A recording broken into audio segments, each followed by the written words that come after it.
Hello. Oh, that just like that music just like suddenly drops. It doesn't even like kind of fade out. That's not. I didn't mean to do that. Hi. Hello, everyone. It is I, Laughingboy, and I'm here with Claire. Oh god, Welcome. it's so weird now I'm being referred to as that. I still haven't adjusted to it. Oh god. Oh God. Oh god. Oh my God. Well, I just realized the best part about this is that nobody can actually read what's on your shirt because I see you repping some Oh merch. yeah, I'm wearing Josh's fuck shirt. All right, hold on, So wait, no, I can remove it. I can just raise Bada my bing. shirt. There you go. Beautiful. Oh my God, There it's we go. beautiful. It's so amazing. You can go to tantrummerch.com/Josh Jepson. Well, I think that was like April Fool's only merch or something like that. I think it's temporary stuff. Yeah, it's gone. You can't do that anymore. They Can't fuck anymore. It's a tragedy. no, fucking is forbidden. Fucking is forbidden. Blah blah blah. Damn. Hello chat. Sorry if my volume levels seem weird. My mic, I swear, is giving out. I mean it's fine for me. I can probably raise myself a little bit, or do I have a limiter on me? Hold on. We're gonna figure this out. Do I have a limiter on? I sure do. But it's not okay, that's not I should still be louder. Hello. Hello. Hello. Hello. Hello. Hello. Claire's mic is fine to me. All right, perfect. That sounds great. I'm going to go with that. I'm not peeking. Nobody can hear me. Or actually, no, everyone can hear me. We're not peeking. I've spent the last hour rushing because that's what I do with this podcast. I literally spend the last hour being like, oh, fuck, it's 7 o'clock. And the stream starts at 8. But welcome, one and all. We are here tonight to do the podcast. Good luck, have fun. The best part about this is that this podcast was something that we've been cooking up for like 10 years, and we'll get into that during the actual podcast episode. Yeah, But that's true. before then, we're gonna do a little bit of Q&A. This is probably the most Q&A that I have seen ever in the history of me doing this. So, You're welcome. thank you for Claire for shouting it out, and then thanks to all of y'all for contributing your questions. I know some things have happened recently. I'm sure One or two things has happened. One or two. you know, but I'm gonna try to go through this as quickly as possible. But feel free to take your time answering. Our first question is from Naku. She asks, what have been some transition goals of yours? Curious about both unrealistic and realistic. Well, let's be real. Unrealistic would be Rosa John. Very unrealistic. I would love for that to somehow happen, but I am reasonable and know that is not humanly possible. Yeah. I don't know. Like, yeah, no, I don't know. I just, the best way to put it is, it's actually ironically kind of what I said when I did the Rosa John cosplay, where I said, I want people to feel things. So, if considering how many people said, John, you look very feminine. John, you look like a butch lesbian. I'm like, yeah, I think it's working. I think I might have accomplished my goal. Yeah, I genuinely, I don't think I'm ever going to be like a frilly girly girl. I don't think I'm going to be like marching around in like sequin dresses and shit like that. Like genuinely starting the transition, I was like, man, suits are kind of cool. I'm gonna wear suits. yeah. So yeah. I mean, I think the that earlier comment, the butch lesbian comment, I think that was like the moment where everyone that was just kind of like, okay. Yeah, that was the point where I was like, I am running out of time. I have to figure out when I am doing this reveal now. Because I'm like, I'll just like, the world sucks. I'll just keep going until I can't hide it. But then like chat's literally making like Claire jokes like 5 days before I decide to come out. I'm like, I am so out of time. They're literally joking about Claire killing me off. I'm like, ah. Oh boy. And yeah, I have some questions about that too, but we'll keep going with the questions we have from all of y'all viewers who are tuning in, hopefully, hearing your question getting asked. Crimson Red Heat saying, honestly, I legit didn't see the butch lesbian outfit was very neutral. Makes sense. Same here. I didn't see it like that either. Like that's just how Canadian people dress: a hoodie, a toque, and a shirt. Yeah. Like even Reese was like, "That's not a butch lesbian look. That's just what people dress like up here." It's just because of the longer hair, straight up. So Yeah. I'm like, all right. But even then, it's like the longer hair thing. I think it's just for you. It's just the fact that like you just like there was so much more of it than there was like 2 years ago. Oh yeah, no, because thanks to the drugs. So Thanks, drugs. that's like my favorite joke now. Is like John, you look really good. And it's like, thanks, it's the drugs. Yeah, it really does work. And now I can actually make that joke on stream now, which is nice. Thanks, drugs. Jesse is asking, no question, just wanted to say Claire coming out made me start my transition on 420 after repressing for so long. Thank you, Claire. Oh wow, congratulations. Hell yeah. I wasn't sure how people were gonna feel because like I said, I hid it for 2 years. So I'm just like, people are gonna find it weird. But then I have to be like, yeah, we kind of figured. We were just wondering why. We thought you already were out. So I'm just like, all right, cool, whatever. Yeah. I think that was kind of like the comment that we made earlier, or you made earlier, where it's like, you're just, you're going to come out and it's almost going to be like, yeah, we know. Yeah. Reese was like, don't get upset if people are like not surprised because I know you and I know you're going to be disappointed. And I'm like, no, like I get it at this point. No one's going to be fucking shocked. I spent 2 years teasing it. Like they're just going to be like, they're going to be surprised I hid 2 years of HRT. That's what's going to catch them off guard. And it caught a lot of people off guard. Yeah, it was. I mean, congrats, I think. I think. Not sure. Next question that we have is from Cassie. I hope I'm pronouncing that. Casi. What game do you want to stream but never got the chance to? Did I ever stream Steel Battalion? I'm trying to remember if I ever did stream that. I don't think so because it takes up so much space. I was going to say, I think you would probably remember having to stream Steel Battalion. See, I stream so much weird stuff in like the apartment. I don't remember half the time, but like I would love to do Steel Battalion, let alone Steel Battalion multiplayer. That would be a laugh riot. How are we going to find how many people can do multiplayer?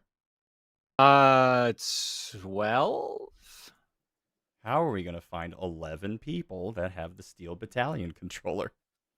We're going to have to plan a heist at PAX. That's what we're going to have to do. I mean, I've got 2 of them here. It's just one was destroyed by bagels, so it needs to be fixed. Oh, okay. That probably won't be that expensive. I just need someone to do rewiring. Let's see. Nena, I again hope I'm pronouncing that correctly. If not, I apologize. Is asking, some years ago, I think 7, I could be mistaken. Misay said she sees you as an older sister. I don't think you were out at that time, but like, was that just, do you think that was just like good intuition on her part, or, because I don't even remember that quote. When was this? Does it say at all? It just says some years ago? Yeah. It could be intuition. Like, Misay found out officially 2023. Around, I think, at Colo 23 sounds right. Okay. So, yeah. So if it's before that, then it was purely intuition.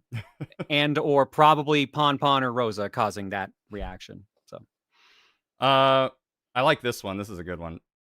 Again, hope I'm pronouncing this correctly, but Philly X20 asks, how does it feel to be the biggest online streamer from Alberta? there's no way that's true. There's no way. There's no way. What province is Northern Lion from? Is he from Ontario? For some reason, I thought he was from here. I'm about to look it up. That's wild if that's actually true. I don't think it is true, but if it is, that's actually wild. I know there are some bigger YouTubers here, absolutely. I mean, it's kind of, I guess it's picking a fight with every Canadian province. Well, that's going to be odd. I don't know. That's a good question. I don't think I'd be able to like easily figure out where he lives in like 5 seconds. Let's see. In the meantime, Isabella asks, if you had to point out one thing, what would be your favorite thing that the transition has brought about? Be it the HRT or Sorry, say that one again. Isabella asks, if you had to pick one thing, what would be your favorite thing about or favorite change from your transition that the transition itself has brought about? Being able to look at myself in the mirror. Mm. That is so genuinely, and like most trans people go through this, and it's wild because I always thought like, no, that can't be how it is. But there's a period where you just don't like looking at yourself in the mirror, or if you do, it's just you're just kind of like, whatever. I'm just doing this because I need to shave or brush my teeth or whatever. Mm-hmm. And I just kind of felt neutral about it, and then like I did a count on my phone over the past like decade because I have most of my files from my phone. Yeah. And, like, the amount of times I took pictures of myself could probably in a 10-year run was probably under 50. Yeah, I do remember you mentioning like the amount that you had just like exponentially almost Yeah. increased. Once I started accepting myself, my pictures increased because like, I need to make sure I'm, like, cataloging myself a bit, and then I'm like, "Oh, I actually like taking pictures of myself now. Yeah. Holy shit." So, yeah, so it would be the ability to kinda look at myself in a mirror again, because there's definitely a point where, there was a weird point because I didn't shave all the time. I had the beard simply because I was lazy, sort of, because it was just, like, such a pain in the ass to keep shaving constantly. Yeah.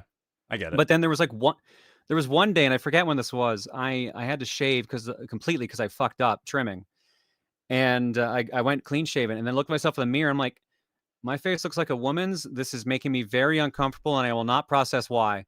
And then, like, never looked at myself in a mirror for, like, 3 days until, like, part of my beard came back. I'm like, "Alright, now I can look at myself again." Mm.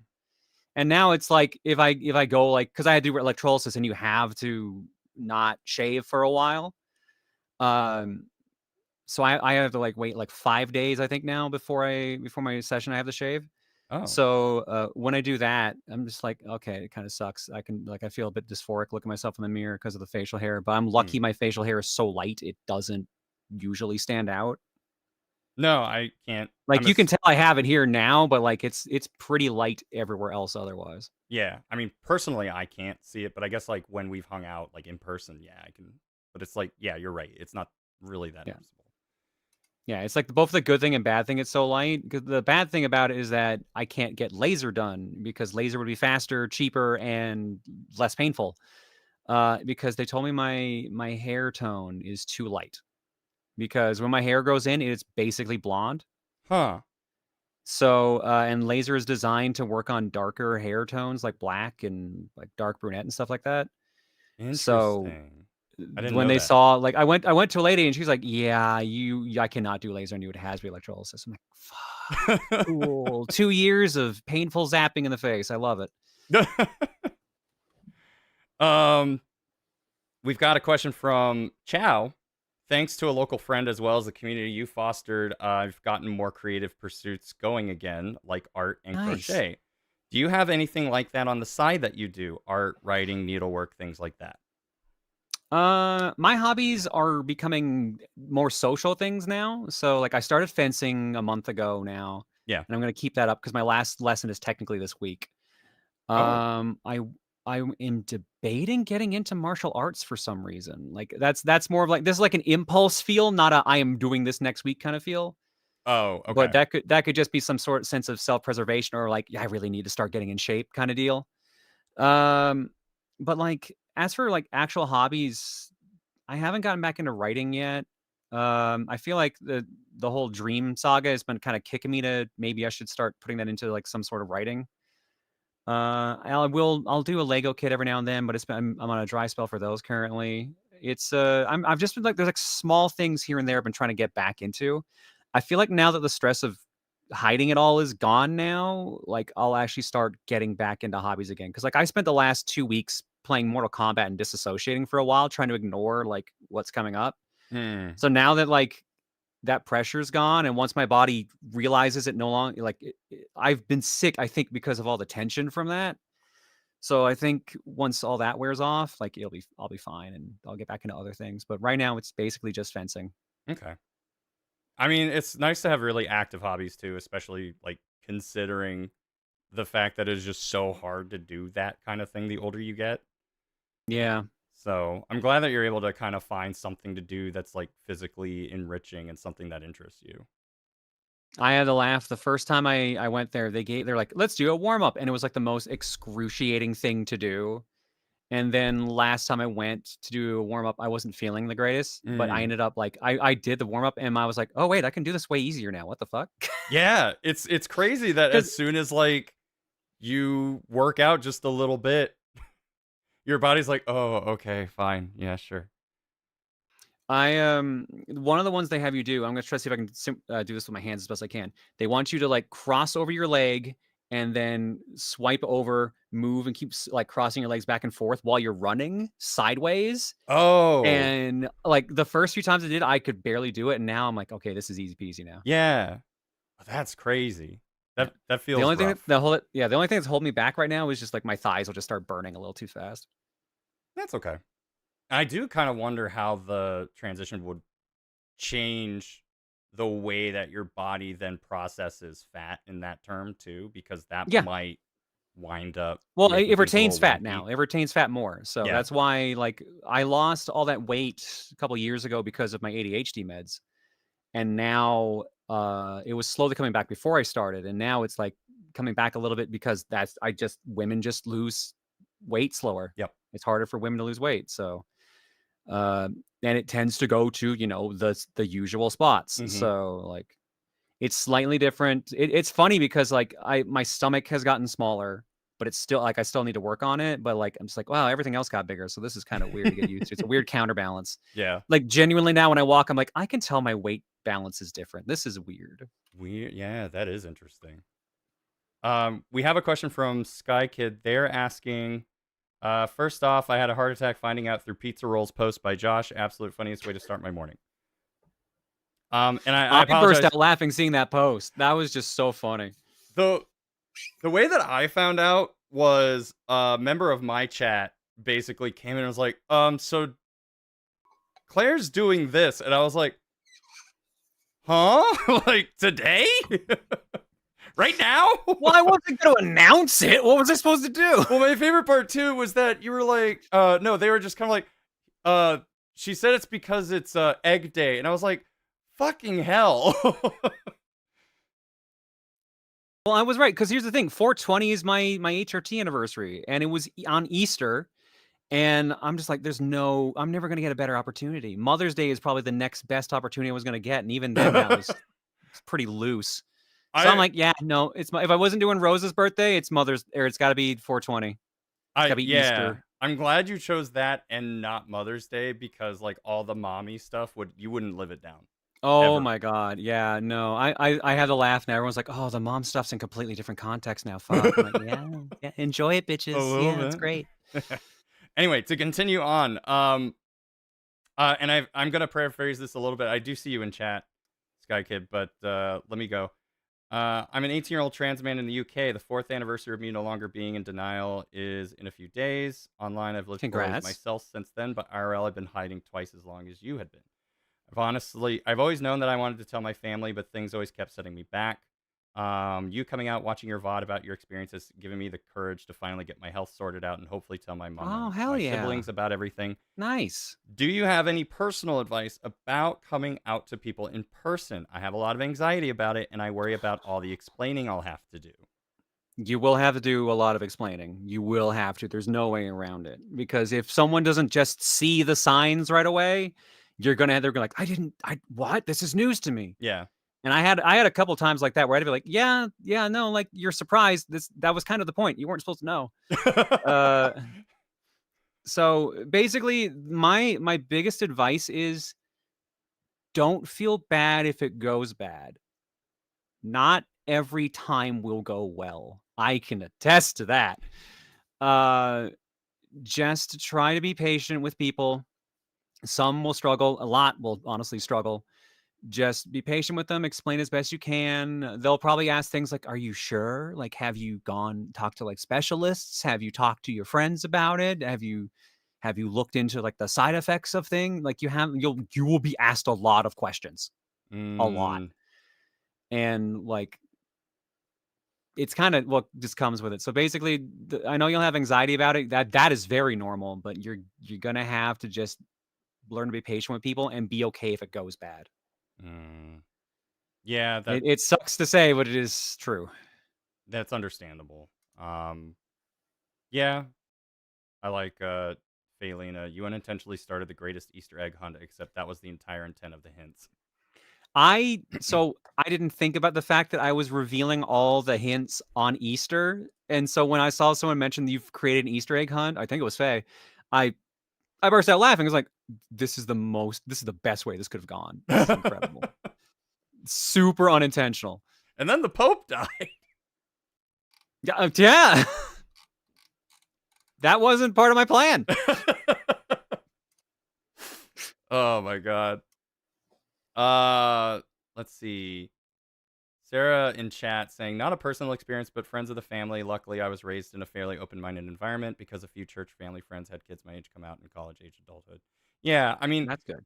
and I like what Kyramek is saying too. Like, if someone reacts badly, that's a them problem, not a you problem. Something that, Yeah, but here's the thing, like even people who are going to be supportive will still need time. yeah, Yeah. absolutely. So like if they give you a I am disowning you kind of answer, then yeah, fuck them. Mm-hmm. That's a them problem, absolutely. But if they're just like, I need time to process, like, is it okay if I'm gonna get in trouble if I still use your dead name and stuff like that? Like that's why I'm so relaxed about John. Like I'm like, yeah, you can still call me John. You can call me he, him. I don't care. I just have a preference now. Yeah. So that's why, and that's also why people like, I think you're just gender fluid or non-binary. It's like, yeah, that's still trans though. So, yeah. So I don't know. Like your mileage is going to vary no matter what. Yeah, So. absolutely. And like you can always control the things that you say, but you can never control how people are gonna react to it. So Bingo. yeah, how they react is not a reflection on you or the things that you are saying.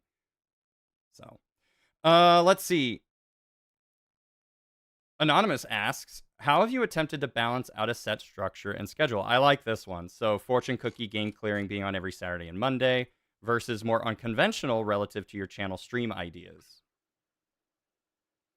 Sorry, repeat the first half of that one. It's a little, yeah. How have you attempted to balance out a set structure and schedule versus more unconventional stream ideas?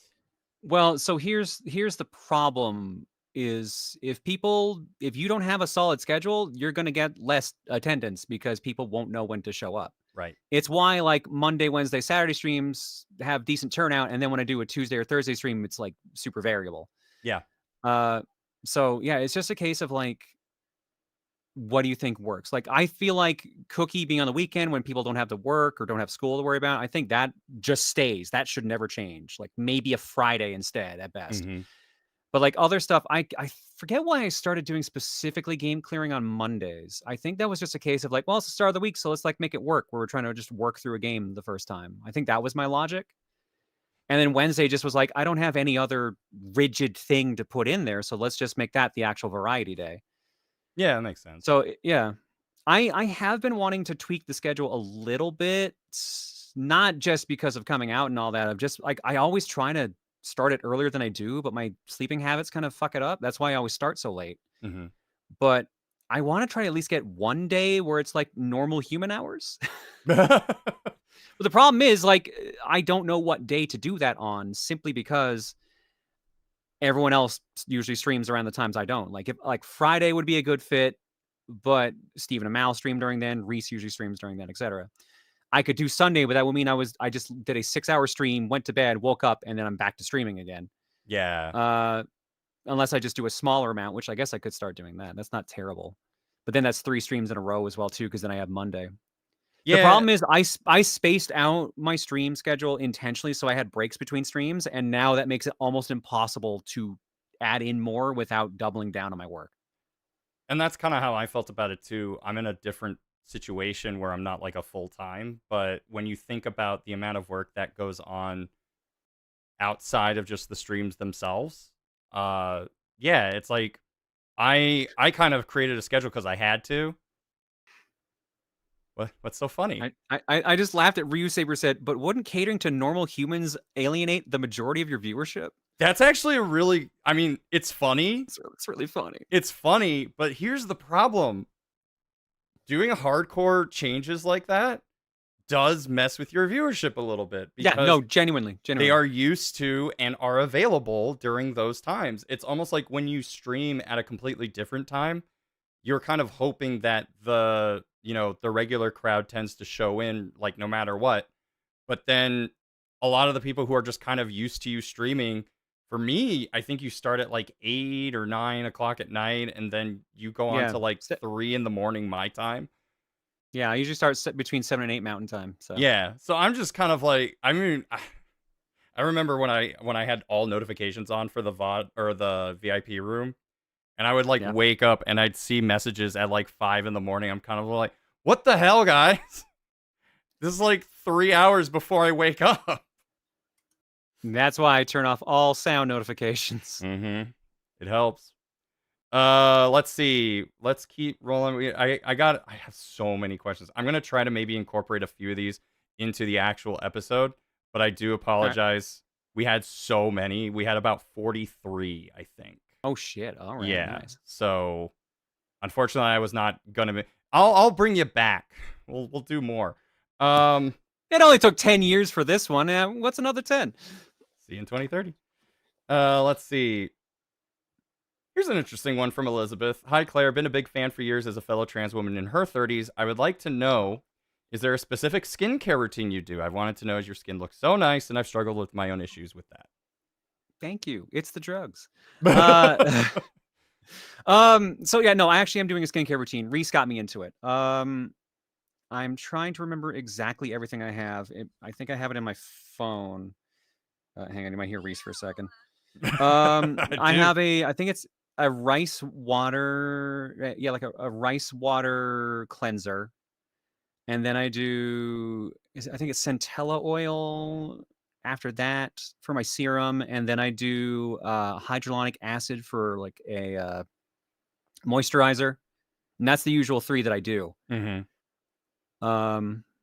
Yeah, like that's really mainly what I do for my face are those 3. So yeah, it seems like it works well. I've gone through a couple different ones. Some caused rashes, some worked right away, some I just couldn't find the product in time. So those are the main 3 things I use. I mean, I also sometimes wonder, do you drink a lot of water, right? That's the only liquid I basically drink, with the Yeah. exception of like I'll have cereal, so I have like oat milk or soy Okay. milk. Nice. Yeah, I know because water does do some Like dermatological this is like a stuff. liter of water here. Yeah. So Drink plenty. Be sure to hydrate. for trans femmes, also if you're getting electrolysis done, drink a shit ton of water because Yeah. it hurts a lot more otherwise. Let's see. I like this one. This is an interesting one. Grease Lightning asks, what are some of the worst or most blatant scam sponsor emails you have gotten? Dasani water sponsorship. Really? Yes. There was literally just some spam group that was just being like, we are Dasani, we want to sponsor your stream, or we are Evian, we want to sponsor your stream with our product. I'm like, that's really funny, the idea of getting a water sponsorship, but like, there's no way it's real. We are Dasani. We have come to sponsor you. That probably has to be the funniest one. The most common one is like, Raid Shadow Legends. Yeah. Stream Elements is really pushy with theirs from time to time. So, but Yeah. all those are like mobile games that they're like, we'll pay you $100,000, and it's like base pay $1,000. You will get the rest only if people like 250 people buy the game or download the game and get to like level 20 and spend real money. So it's like, I could just ask the people to give me $20 instead, and it would actually be more direct than what you're asking me to do. All right. I have one more, and then we'll take a quick break before we go into the episode proper. But Okay. we have one from Zach asking if you had to go back and redo a Let's Play, whether it be your own or TRG, which one would you pick and why? Superman, so I'd actually finish it. No. I have to restart it just to finish it? Yeah. Well, now I have to. So Oh, now it's right. someone else's problem. Holy shit. Could you imagine if the next video I upload to my YouTube channel, it's been 3 years and it is just episode 1 of Super Mario 64 again, but overdubbed with by Claire instead? People would be so fucking pissed off. It would actually be kind of funny. I'm just imagining like the comments that are just kind of like, oh, well, now he's not even taking it seriously anymore. Because I clearly have anytime. No, okay, so for my channel, I would probably redo. You know what? I'm actually not sure what I would redo, to be honest, for my own channel, because I feel like I maybe Ninja Gaiden, maybe Kirby, because like those were like the first ones I did a long time ago, and Yeah. A, they were just hot messes because no one fucking cared in 2007, and B, like I wasn't as good at Ninja Gaiden as I am now. Like a lot of those games, a lot of those retro games I got way better at over the years. Yeah. So if anything, I'd probably do that just so I don't have to like save state scum and shit like that for like those games that I can easily cruise through now. For TRG, probably Mario Party 3, which Whoa. sucks because I know a lot of people like that Let's Play, but like I now have 2 major Mario Party Let's Plays with TRG that have happened during like a major part of my life that are major struggles. Mm-hmm.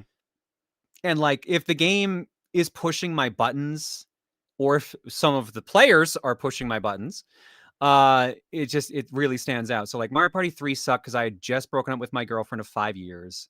Right. It had been like days since it happened, and at the time, like the day before I flew out, she told me we weren't going to live together because originally we had still planned to stay together and live in the same house. And then 3 days later, she was like, "Yeah, no, my mom offered to let me live in her house with a room like rent free." So I'm like, "I'm sorry, it makes way more sense." I'm like, "I get it." Yeah. But it sucked to do, and then have to go with Emil, who was being really bratty during the entire thing at the time. But it's funny because like we did that, and then I think we also did Castle Crashers with Jake on that same trip, and that you can tell I'm a lot less testy in that. And I think it's just because like if there's someone to distract, or at least if there was someone back then distracting Emil from being like from when he was in like his bratty mode, it wasn't as bad. Yeah. And I know it sounds really mean to say now, but like he intentionally tried to push my buttons back in the day because he was like, "Oh, Angry John is funny." Yeah. So Content. that was, yeah, exactly. So that was why he always seemed so bratty towards me, and why we always had this weird ass rivalry of just kind of like being at each other's throats because he was intentionally trying to push my buttons. Yeah. And that made me like really like annoyed towards him as a result. So like when everyone's like, "Oh, you treat him so mean," I'm like, "Yeah, it's because he was trying to be a dick." Like nowadays, like he doesn't do that. Like It's nowhere okay. He near as wants much. this. Yeah, now he doesn't do this nowhere near as much, which is so much more tolerable. But like Mario Party DS, I will admit, I was super angry, and it's because at the time I was working through all my gender stuff in private. Yeah. So I had a shorter temper than usual, and then the game was pushing my buttons. That's why I wasn't mad at Emil as much as I was mad at the video game. So, and then there's the occasional case where I'm like, I'm just mad and I don't know why. Like Luigi U stands out as like, I like genuinely at the end of Luigi, I'm like, I don't know why I'm so angry. That was genuinely a case of like nothing made sense. There was nothing in my life that was specifically standing out to bother me at that point. Yeah. So, but turns out, like repressed things I didn't know of at the time. Hooray! Yay! So, yay! Personal growth in the worst possible way publicly God, for hundreds of thousands of people to see. Fucking love personal growth being made public. Oh my god. Yes, I guess Saturday now was like the scariest fucking thing. Like I was horrified having to do that because I'm like, there's sure like my audience will be like 800, 900 people when I come out because it's a cookie night. But there's definitely gonna be more people watching it. And then like when I saw like tons of people pouring in, I'm like, oh, this is going to change things a lot. Because I'm like, if I come out to like just 500 people or just like that, Yeah. and it's just like, okay, yeah, like whatever, like our audience will keep it like it's our own little thing. But then like it's spread, and I'm just like, oh, okay. Claire's life's getting complicated. Oh, getting? Okay. Wow. Yeah, getting. I'm so glad that you were just smooth sailing up until this point. Oh yeah, no, my life's been a dream. And with that, let's take a quick break. I'm gonna run some ads and make like 20 cents off of this stream. And in the meantime, we're gonna get ready to get the audio version of this podcast ready. Thank you guys so much again for all of your questions and your support. I really do appreciate it. I will try to maybe throw a couple in there during the episode. So stay tuned. Speaking of, my thankfulness, here's 5 free memberships. Ooh. Yeah, YouTube lets me just do this once a month. Well, that's cool. Yeah, and it does it in 5s. So I do one set at the beginning of the stream, and I do another set at the end of the stream. So stay tuned so that you can get, yes, 5, yeah, so that you too may get like a free coffee from me. Bless. All right, let's take a quick break and we'll be right back with the actual show. See you then. Hang on a bit.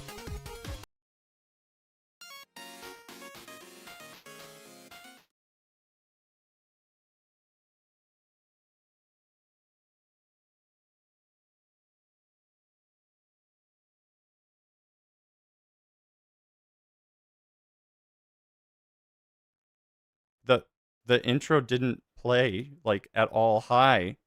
Welcome everyone. That was weird. Sorry for the odd silence. Hi.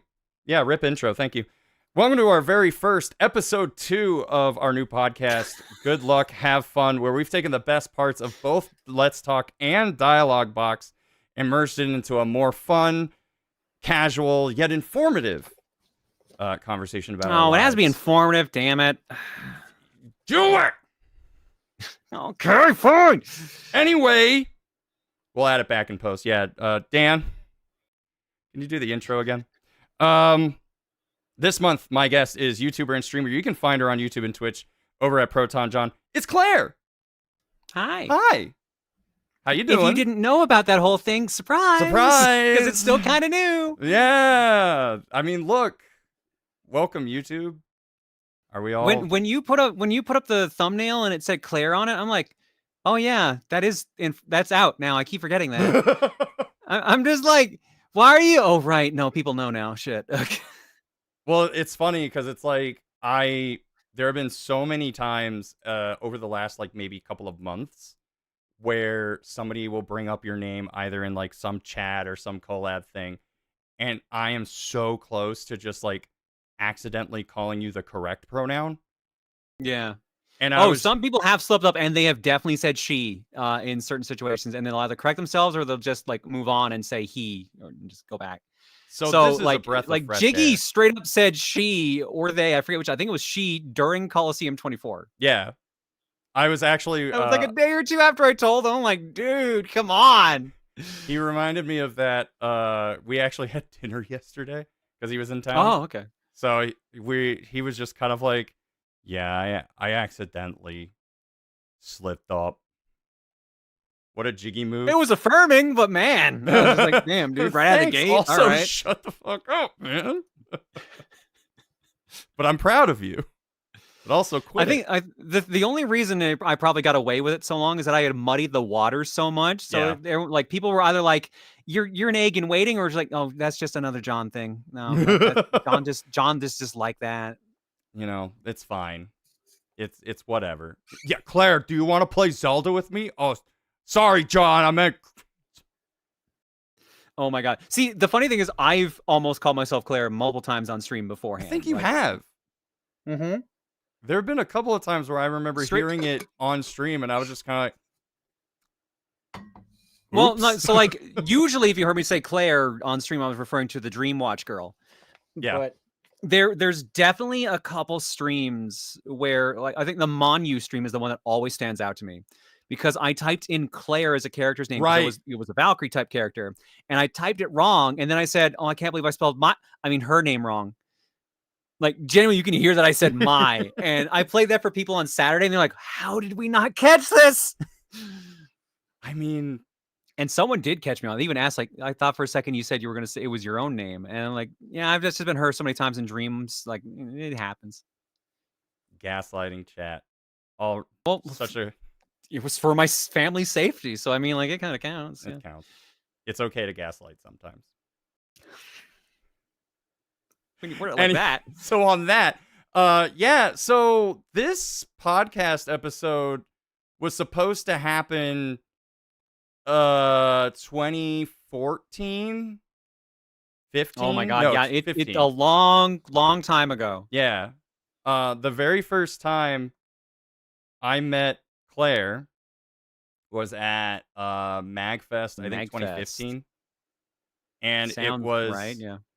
it was right after Throne Controllers, and everyone was in the hallway, and I was like, I think that weekend I had just figured out this like idea that I wanted to do for the podcast of like I just want to talk to all these other content creators and be like, how do you do things? Because I don't know how to do them, but also I have to imagine a lot of people don't know how to do them.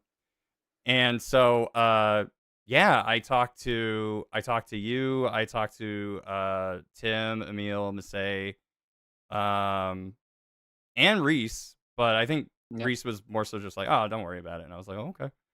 Um, but yeah, I was just kind of like, this was like the moment where I was just gonna try to like do this whole podcasting thing.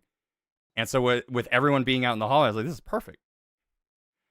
I didn't know that you could just like shoot your shot, so I did. And then yeah, I the first conversation I remember technically having with you before asking, we were talking about Yoshi's Island or something like that.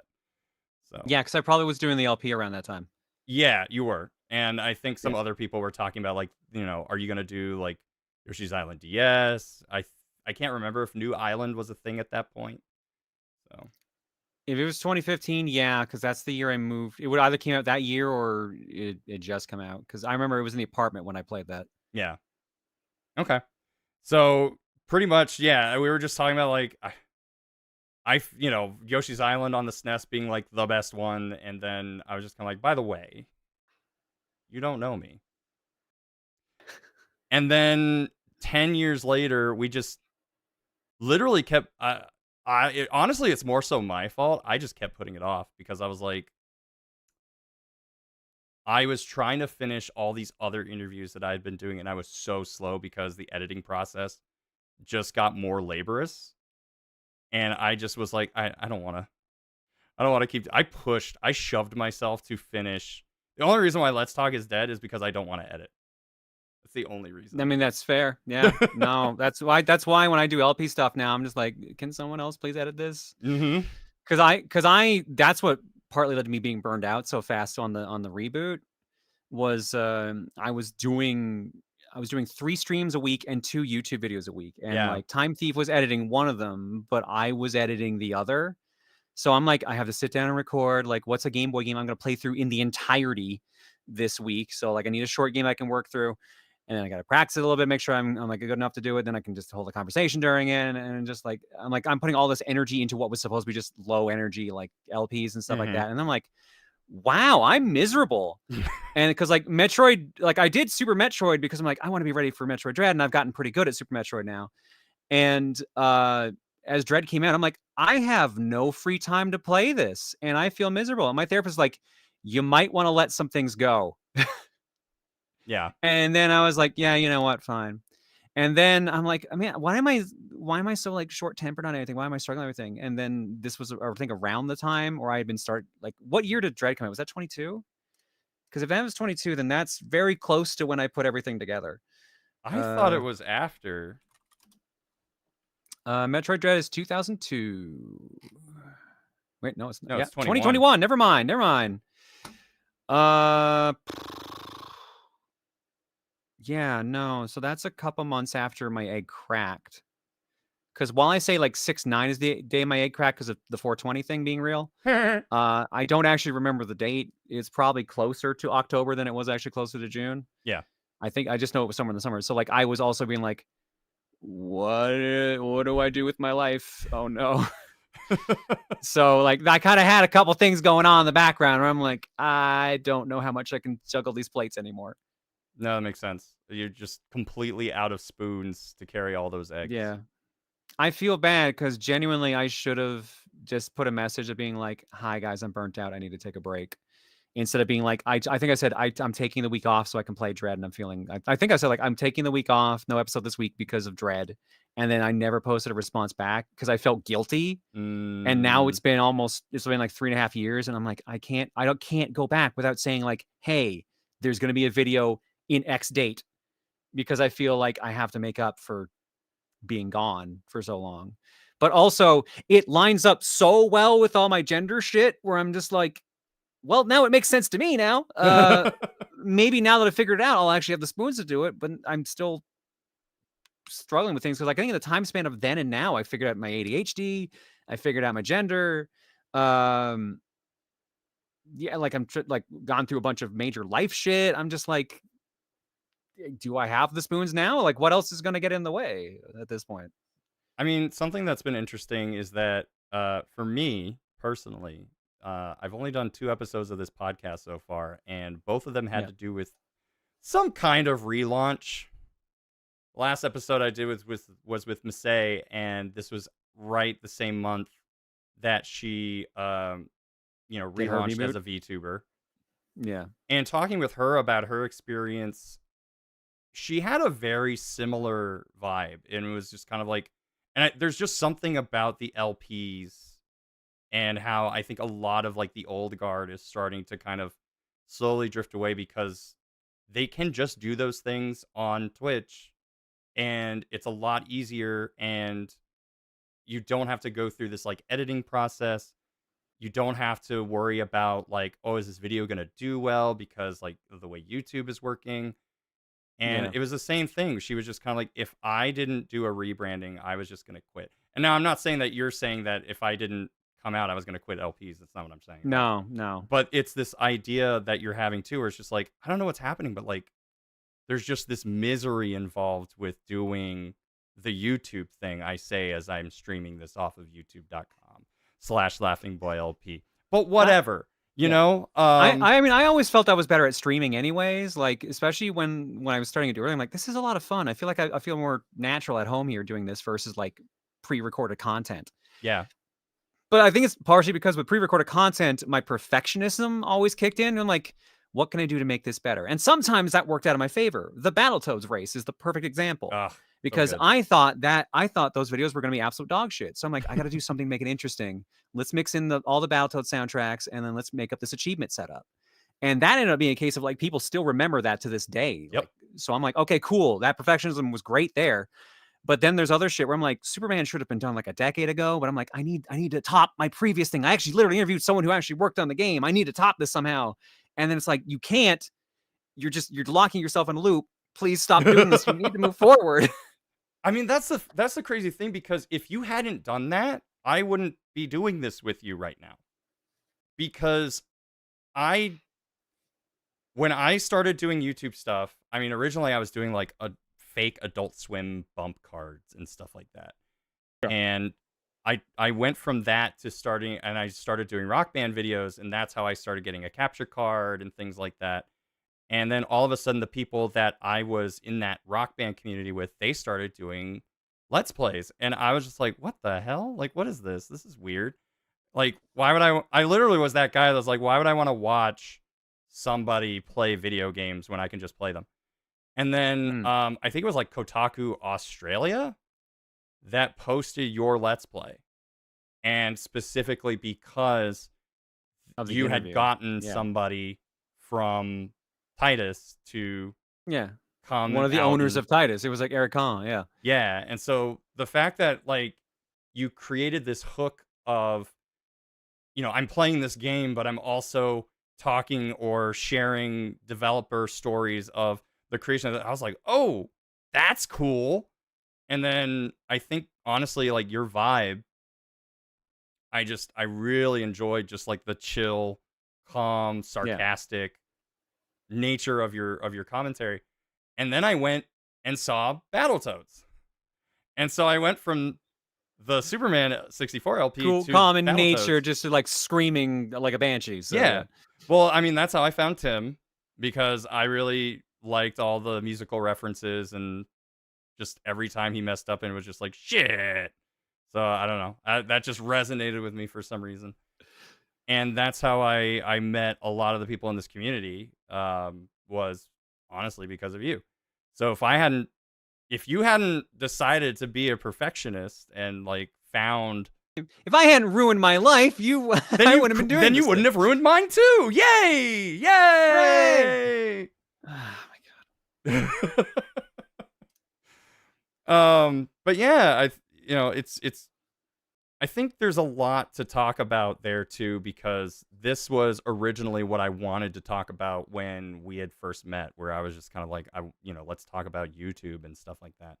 But I Yeah, think also too, there's a part of this there where what was when you first started going on Twitch from YouTube, yeah. what was like the immediate thought there of like, oh, is this a better experience? Is this a worse experience? Obviously, you probably wasn't a worse experience for you since you're still doing it. Yeah. But like, what did you immediately feel was like the benefit versus YouTube? Immediate reaction. Immediate reaction. Like, it basically, consider the difference between like a bunch of people going to watch a movie versus going to watch a stage play. You get immediate reactions. You Yeah. get like feedback. So, and that was what eventually led to Cookie, was like, okay, well, like, let's make this sort of interactive. Like, let's let chat decide what we play next and Hmm. just go with that, stuff like that.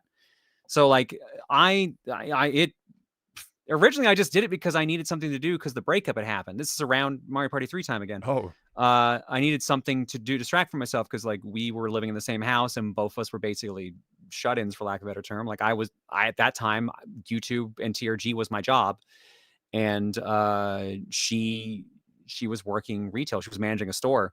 So like there were times where I didn't see her, and then I'm like, okay, well, now we're just both at home, and I just don't want to be around her right now. I need something to do. So I locked myself in my office and just, like, well, streaming, I guess. So that's what led to me streaming so much in the early days. And then I forget how long it took before they actually gave me partnership and gave me like subs and stuff like that. But then I was mhm. like, oh, this is now supplementing my income. Oh, this is making more money than my actual job. Oh. Yeah, like, I always comment on this. People are like, "Well, why don't you come back to YouTube and, like, just do YouTube for a bit, for a while?" I'm like, "Because it does not pay the bills." It, like, Yeah, at my peak, when I was, like, the most, like, doing the most content and people were, like, watching the most, stuff like that, eh, nothing. My VOD channel tends to make more than I did doing those Let's Plays twice a week. My VOD channel genuinely tends to make more. And part of it's because I think the channel's on like some is like with some I don't remember what the name of the company is, or what the initials are for now, for like when a company like used to own you, like oh, Machinima and multi-channel Polaris. network, MCN. MCN, that's what I was, because I was thinking CPM, but that's no, that's the actual pay rate. I think I'm like 80/20 on that channel with someone. I don't remember. I think it was what Broadband, which turned into like Ray now or something like that. Oh But yeah, but yeah, well, like even like at the peak, like my VOD channel made more. And it's like, I was like, it's because YouTube rewards long videos, and I'm like, I can't do like a 5-hour video on like an NES game. That's multiple playthroughs of the same game at that point, unless I'm yeah, doing dog shit at it, or it's a long game like Final Fantasy. So yeah, yeah, like it was hard to justify it, especially when I was already having fun with it. The big thing was like Twitch was more fun because I was getting immediate feedback. We were getting all these jokes going and stuff like that. Like, it was just so much more fun. And then I would be like, okay, now I have to sit down and watch this video for 50-minute video, and like edit out any audio peaks and like put any like funny jokes in, figure out what I missed in this stage. So I have to re-record this part. And it's just like the amount of work sucked yeah, comparatively. Like, it was so much work for so much little, versus like, hey, let's just be dumbasses and just like goof off and just crack jokes and shit. So like streaming felt like what LPing started as for me, where it was just like fucking whatever. And then like the perfectionism caught in, and then just like then it started like eating away at me, and then like stopped having fun with it. I guess that's the problem. Is like, I want to go back to just doing the Let's Play stuff for fun, but the problem is not the content or the audience. The problem is myself, right. And I think, because I am the yeah. well, I was gonna say, but go ahead and finish. I can Yeah. follow up. I am the reason I do not do the things I want to do, which has been part of the whole thing with Claire, is that like I'm trying to do the things that John just wouldn't do. Mm, I dubbed this year the year of oh shoot, closure, the year of closure, because I want to kind of get rid of the baggage John has, essentially, and which means finishing up all the Let's Plays that are just kind of hanging by a thread there on YouTube and have been for years. So I want to get those done, and just then I can feel like, okay, now I have a fresher start. Because like when I came back in like 2021, I said like this is no longer the main focus. It never will be. Streaming is just more fun and it is paying the bills better. Mm-hmm. But like I think people have forgotten that over the years that I said that. So they're like, why are you not updating your channel anymore? It's like because it was never the main focus. I've said that for years. But like it's also on me for not wanting to say anything because like I need to come back with content before I give them a post saying something's coming back. So now like I said, it's just this endless fucking cycle. It's always me getting in the way. Right. So like that's why I picked up fencing, is because that's something I wanted to do when I was a teenager and like in university, and I never thought to do it. But I'm like, I need stimulation. I need to do things that will get me out of the house, especially now that I'm feeling more sociable and more appreciative of myself. Mm-hmm. So I'll do that. And now I'm like, well, now I can pick this up too and start working on this again now because I feel more like myself, even if I'm not really going to be like, hi, I'm Claire. Here, let's go play a video game. Like that kind of deal with it. Yeah. It's like literally like if I put a Superman video up, like the next episode is probably gonna feel the exact fucking same as the previous one. I'm gonna have like the somber tone for the intro and everything. I'm just like I'm gonna joke with things like the only difference is probably if a girl voices come, if like I have to like dub Lois's voice or something, I'll probably switch voices. That's probably the only difference it's gonna be, Yeah. really. Because like some people act like now that I've come out, it's like all I'm gonna do is be like girl, girl, girl, girl, girl, girl, girl, and it's like no, fuck no. Like literally, like I look the exact fucking same as I did last week. I don't look like I did on Saturday because that was a special event, but I'm just gonna wear a t-shirt, a hoodie, and do my hair and my fucking Weird Al ass look. So yeah, like Yeah. yeah, I don't know. Like really, nothing is really gonna change. It's just visually I'm gonna change, and every now and then you're gonna hear like something like this. Yeah. So Sense. I mean, I, thinking back on like the return on investment, like YouTube is just so different in terms of how much you get per ad revenue because it's almost entirely based on ad revenue and memberships. And even though like you could make the entry point on memberships so much cheaper on YouTube, yeah, it's I just don't think anybody kind of looks at it and goes like, yeah, I'll do that. And that just means that you as the creator have to work on additional stuff on top of this in order to make that membership be worth it. Whereas yeah, with Twitch, I think subscriptions are just kind of like I'm just doing this as a show of support. Like I'm not expecting yeah. anything like okay, cool, I get emotes. Um This is why I've never done a Patreon, is because I'm like, I feel like I need to offer something there and I yeah. can't think of something. People have pitched me ideas over the years. They're like, you should put your dream journals there so people can catch up with Dreamwatch before they knew what Dreamwatch actually meant. Yeah. Um, maybe you should use this excuse to like kickstart your writing and stuff like that. Like maybe make it so like, every month you write like a page or two and just get people to go over it. Stuff like that. Like there's ideas, but it's also like now this is something else on top of my. The problem with being a content creator now versus when I started is that you have to do so many jobs now. Yeah. It used to just be you're your editor, you're the recorder. Like that's it. Now it's like editor, recorder, do socials, make short content, do something that you try to get viral with, and like just like interact with other people and like try to cause like crossovers and like collaborations and stuff. And it's just like I just want to play video games. Yeah. I mean, that is true too. I mean, I've kind of let go of a lot about that. I could not handle being like, okay, I have to be on social. I have to also be on TikTok because that's like there was no again return on investment there. It did not actually improve anything. It did not bring anybody into the Twitch streams. It did not bring anybody to the YouTube channel. Everyone stays on their respective platforms. And so unless you can Yeah. make immediate money off of TikTok, there's no real reason to be on it.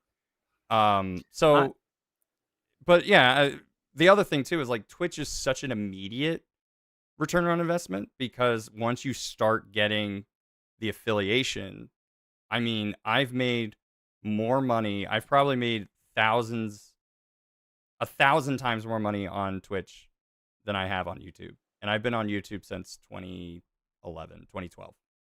I mean, part of it is like because of donations. Like part Yeah. of it is legit just that. Like genuinely, when someone says like I can't do this without you guys, referring to like the chat, that is 1,000% true. Like Yep. if chat had not gotten me through like those early years during the breakup, like there are so many points in my career where I'm like, I don't want to be doing this anymore. I don't think I can do this anymore. And then something will keep me going. And like financially, I had like drained my money a lot when I had quit my job, and then TRG and throwing controllers became my actual job for a bit. Mm-hmm.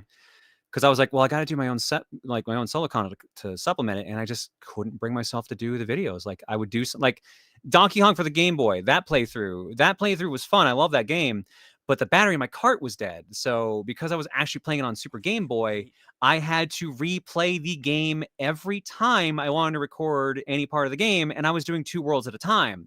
So literally, I did like 5 recording sessions. It was like, okay, worlds 1 and 2. Okay, worlds 1, 2, 3, and 4, but I only post 3 and 4. 1, 2, 3, 4, 5, 6, but I only post 5 and 6. Like literally, it was a pain in the ass. I basically almost had to learn how to speedrun the game. Mm-hmm. But I got really good at it because of it. But like, it was just like, this is so miserable to have to dedicate this much time just to get like a 30-minute video out. Well, and then I mean, not even just Donkey Kong Game Boy. That's probably my favorite of yours, but the Donkey Kong Country one that you did, where really the gaslighting truly started.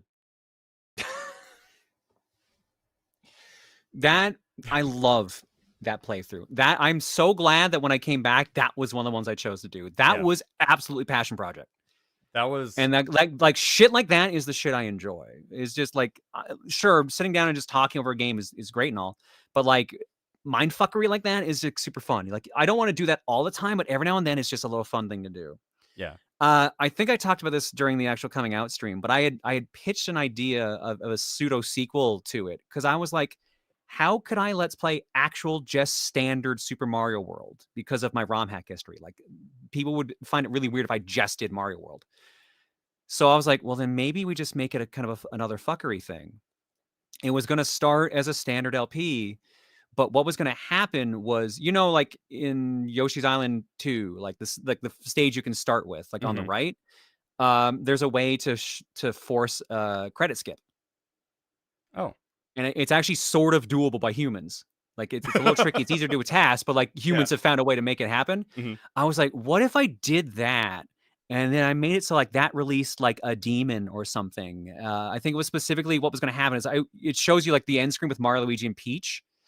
I was gonna have it so like they were missing, and then like a glitch void kind of happens, and then like the whole Funky Kong thing that we had made happen in Donkey Kong Country was gonna come back. Mm-hmm.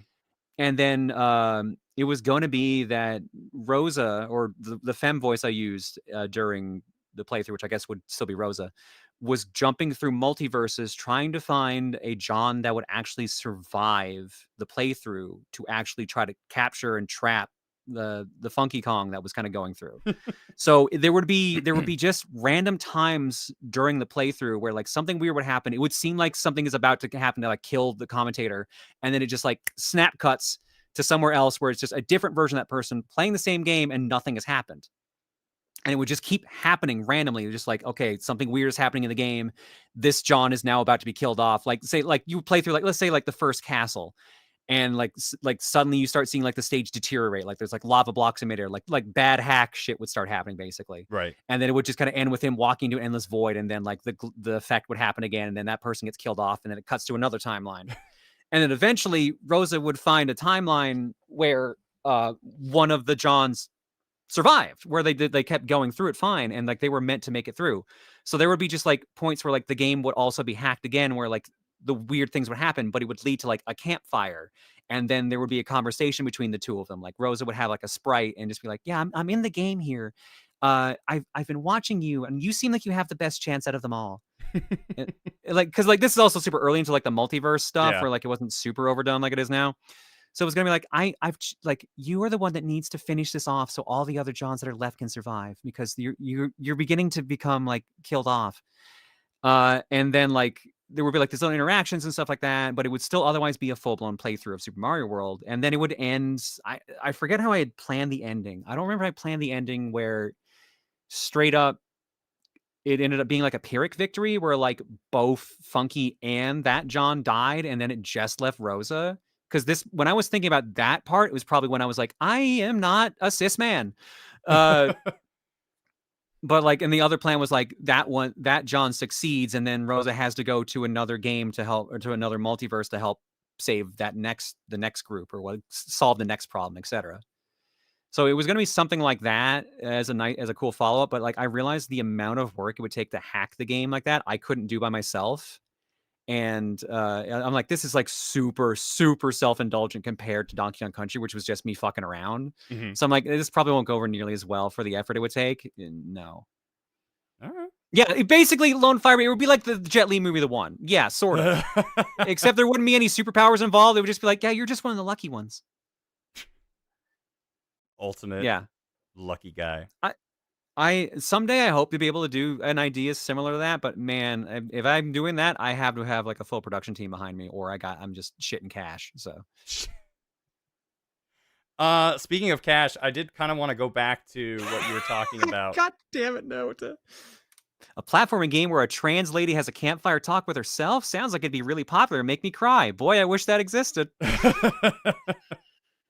I didn't I've even think of never that heard of parallel it. because I don't remember if Celeste was out when I had this idea. Oh, that was that long ago? When did Celeste even come out? I was gonna say, when did Celeste come out? 2018. Yeah, your no, so DK Celeste would have been out for a playthrough was while. like- Celeste would have been out for a while. Yeah, that was Yeah. 21. That was 21. Then yeah, All right. Celeste had been out for a while.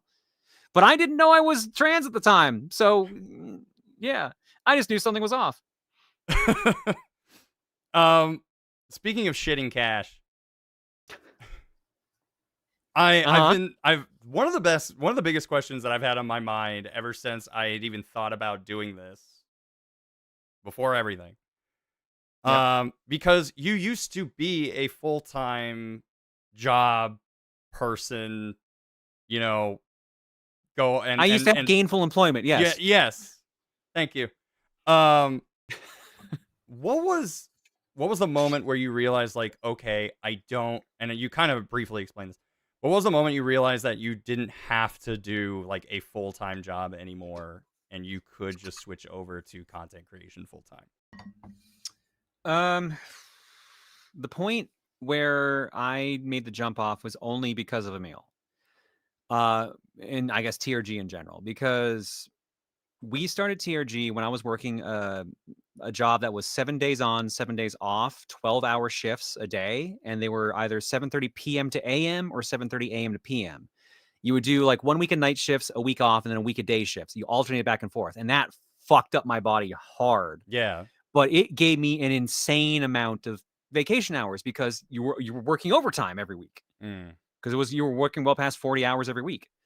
So I did that and I built up so many vacation hours so that I was getting paid by my job whenever we would travel to conventions to record TRG stuff. Oh, nice.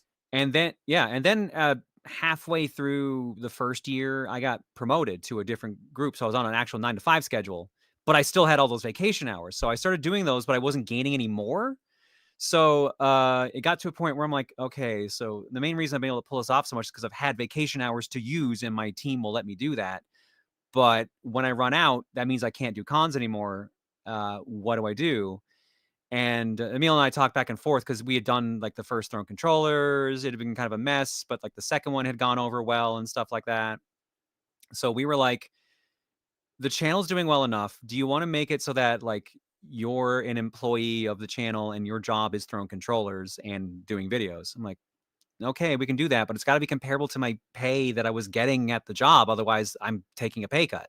Mm. He's like, well, if you're when you're doing your own content, you'll supplement it and it'll bounce out. So that was the point where I'm like, okay, I kind of hate this job. So I'm willing to take the leap as long as I have like the financial stability. And it didn't quite work out the same because the money I was making was obviously taxed. So Right. I was, getting tax returns at the end during tax season. And now I'm like, oh, this is all not tax. So I am getting charged for all this during tax season. So like I dipped through my savings a fair amount back then. But then streaming happened and I got lucky and it worked out. But like that was a super big risk at the time, and I'm lucky it just worked out the way it did. But the funny thing is, like, originally it was like, okay, yeah, you're just gonna be like essentially the TRG employee just for like doing videos and like coming up with Throne controllers, and then eventually became my job to kind of keep TRG going. Because like at the beginning, like Emil was like the head of it for a while, and like he was doing the editing and everything, and then eventually there was a point where it switched hands and it became my job Mm. because like 2021 is probably the most challenging time for the channel in general, because Emil was going through a severe breakup, which people didn't know about, but now do. Um, People like Tim was severely sick. Like he was like literally like Yeah. if he hadn't done anything to change anything, he probably would have died that year bad. And my egg had just cracked. But obviously, people didn't know that. People didn't know Emil's thing, and people probably guessed Tim's thing at that point because he had undiagnosed sleep apnea and stuff like that. Oh, right. Uh, yeah, so it was just a disaster of like, well, I technically have the least pressing of the three issues, so it falls on me, and it's technically fallen on me since. So, Right. but yeah, like it became a point where like Emil would upload the videos and he would divvy out like the channel pay, but I am the one who would plan out the games. I'm the one who would push for the recordings during the COVID years, and I'm the one who would be like, all right, like I'm handling all the talks with cons for doing conventions. Like he would message PAX East and PAX West, but every other con was me. So it became a Okay. point where it's just like the lion's share of the channel work started sliding towards me at that point. And that was when, because like also Kahlo was me too, because MC and I worked together first, and there's like, well, what if we branch out to everyone else? And like that was the point. Like there was a point where I said like I felt really underappreciated with all I was doing with TRG, and like, Right. and it was partly because everyone was working through their things. So like my patience was short because I'm like, what the fuck am I? Emil was going through like major like stress, and Tim was literally kind of dying. So like it just became like it's kind of a miracle the channel kept going, honestly, because we were all in really bad spots, but somehow, and that's also why we did so much 100% orange juice, was because I'd be like, hey guys, let's do like, what game do you want to do? It's like, well, I don't feel like doing much. I only got a little bit of energy right now, so let's just do OJ. So OJ kept happening because we couldn't get the entire group to be able to do anything else. Right. Yeah, And I I have mean, gotten so off track from the original question. well, I mean, honestly, okay. So, and this is kind of why I like wanted to do this as as not a super formal interview process where I have like 12 pages of questions. Mm, I want this to be a little bit more of like a dynamic conversation, and that's totally fine. yeah. Helps me practice talking to people. Um, I learned a lot of stuff about myself last year. Anyway, so um but yeah, I think there's also just so originally we were talking about just like the well, for lack of a better term, transitioning away from your 9 to 5 job onto like Yeah. full-time content creation. Yeah. Like did you talk to anybody besides like Emil and Tim about that? Like did you talk to your folks about it? Like I talked to my family, I talked to my girlfriend at the time, and we're just like this is a big change. Like they're like, well, you're giving up a high paying job. Like I was working the IT sector, right. so at the time that was like super lucrative. So like, are you sure like this is a good idea? You sure this is for you? Like this is a big risk. I'm like, it really does seem like this is my best chance to do something I enjoy versus like something for someone else, stuff like that. So like it was really scary to make the jump, but it worked out, just not in the way I originally thought it was going to when I started it. Oh, really? What were you kind of Yeah, because expecting I at because that I point? wasn't streaming at that point. Oh, okay. So you Yeah. did you think that it was going to be more difficult? I first off, I learned my work ethic sucked ass. Mm, That was the real challenge, was because at the time I had undiagnosed ADHD. So suddenly when you're going from when you have ADHD, but you very clearly work a job that has a boss and is giving you tasks and stuff, like it's fine. You just do the things at the times you're supposed to. You follow the schedule. yep. But when you are suddenly your own boss, you get to set the hours and you get to set the tasks. When you have undiagnosed ADHD, that becomes nigh impossible. Like I just I had to either get other people to motivate me to do things, or I had to like just be like, okay, this is the one day I have the motivation. Let's start a new project, stuff like that. It's a balance of like, what do I do? How do I do anything? Because suddenly I am stuck doing a lot more of responsibility than I thought. Yeah, So and that was the hardest part. I can't even imagine like the mental stress, like the emotional stress that comes with something like that because you know, I will have moments where I'm like super focused and I don't need any kind of motivation and I got this. And then I will have a month where I can't get myself to do anything. And talking to my therapist, it was this whole thing of like, well, it could either be ADHD or it could be autism. Like you could like a lot of things about ADHD and autism kind of intersect. Yeah. And so I actually she kind of gave me like a not like the actual like exam that costs like $1,000+ to do. God, yeah, it's so fucking expensive. It's very expensive to find out you have autism. Same with ADHD. And ADHD. Yeah. Weird that. Yeah. So the fact that like the problem the pros and cons like intersect with each other, and I took like technically I took like an autism exam. I took like a masking quiz. I took like a before and after, like, did you do this when you were younger? You don't do it when you're older, or is it both? And apparently I confused my therapist, so I won. Congrats on winning autism. Beat it. They said you couldn't do it, but I did it.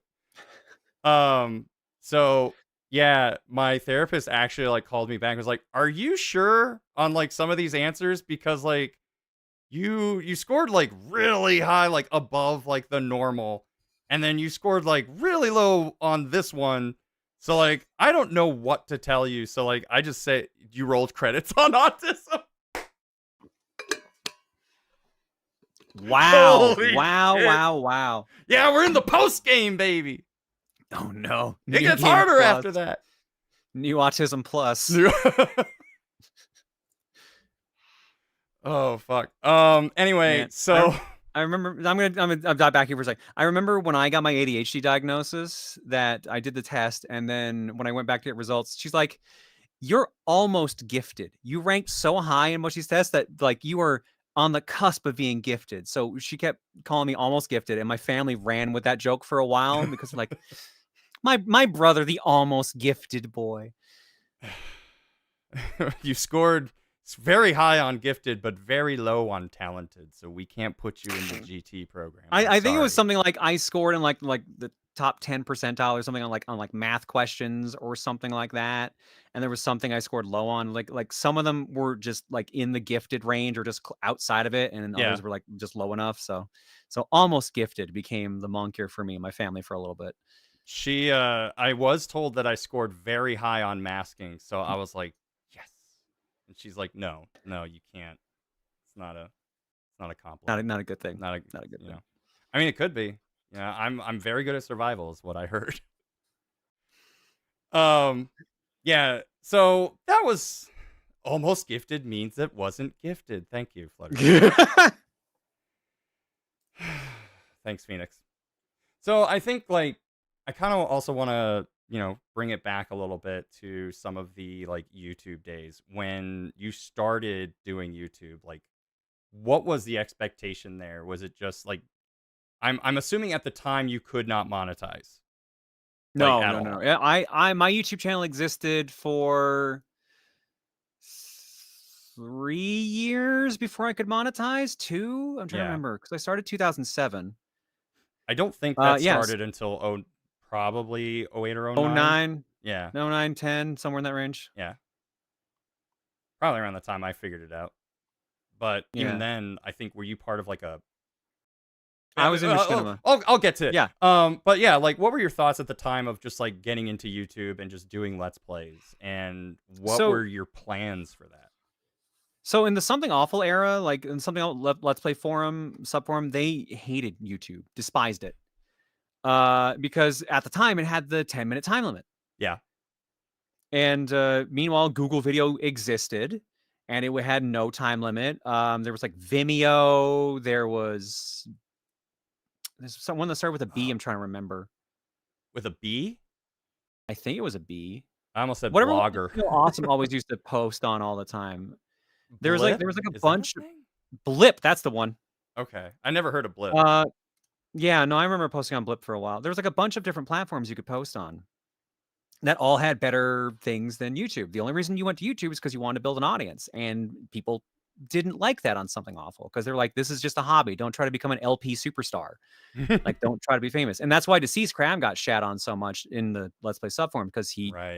I think he exclusively posted on YouTube. But like, I realized like, no, actually, Deceased Crab has the right idea. You kind of want to build up an audience so you keeps you more motivated because like you didn't get any financial benefit out of it. So Right. that's why I started just doing stuff on there because I'm just like, okay, like this will get like some sense of like an audience towards it. And then when Google Video shut down and all those videos disappeared, I was like, okay, this was actually a very wise decision. Mm-hmm. But the time limit still sucked until they got rid of that. Once that was done, like it's like, okay, there's like the only issue with YouTube now are YouTube commenters. So And they never fixed it. and they never fixed it. By the way, please comment. It helps the video out a lot. Like, comment, and subscribe. Yeah, please like, comment, and subscribe. Just a reminder.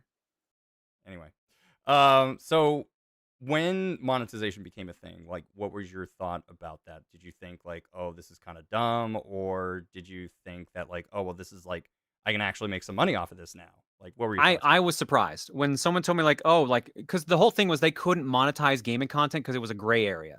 Yeah. Because they weren't sure what the copyright laws were going to be on it. And then a company was like, we probably could just do this and they won't give a shit. So that the whole thing of like monetizing game videos literally happened because someone went like, I don't think the companies is going to give a shit. And it turned out some of the companies did give a shit. Sega was really bad about it for a while. Yeah. Because I remember Total Biscuit, he was from the Something Awful Let's Play subforum, and he got chastised for doing YouTube stuff, but like he was doing World of Warcraft stuff, and he did like Shining Force 3. He did a playthrough of that, and that got like taken down by Sega and stuff like that. So Yeah. like there was all these like little things in here that like certain companies would fight back, others wouldn't care. That's why Nintendo content thrived so much in the early days of YouTube and carried over, is because Nintendo wasn't really strict about it at the time. They were one of the few companies that kind of didn't give a shit. And that there was a period where they kind of did care, and then they went back to not caring when they realized like, oh wait, this is free advertising. Yeah, we should keep our mouths shut. Yeah, no, there was a period where like Nintendo was one of the few that didn't care, and then suddenly everyone else was like, oh wait, no, this is the way to go. I still remember the list of approved games.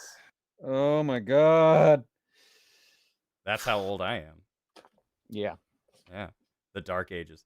I've always, okay, that makes a lot of sense now that I really think about it. I didn't really know that about how strict all these other companies were. Because at the time, I was just kind of like, Rock Band.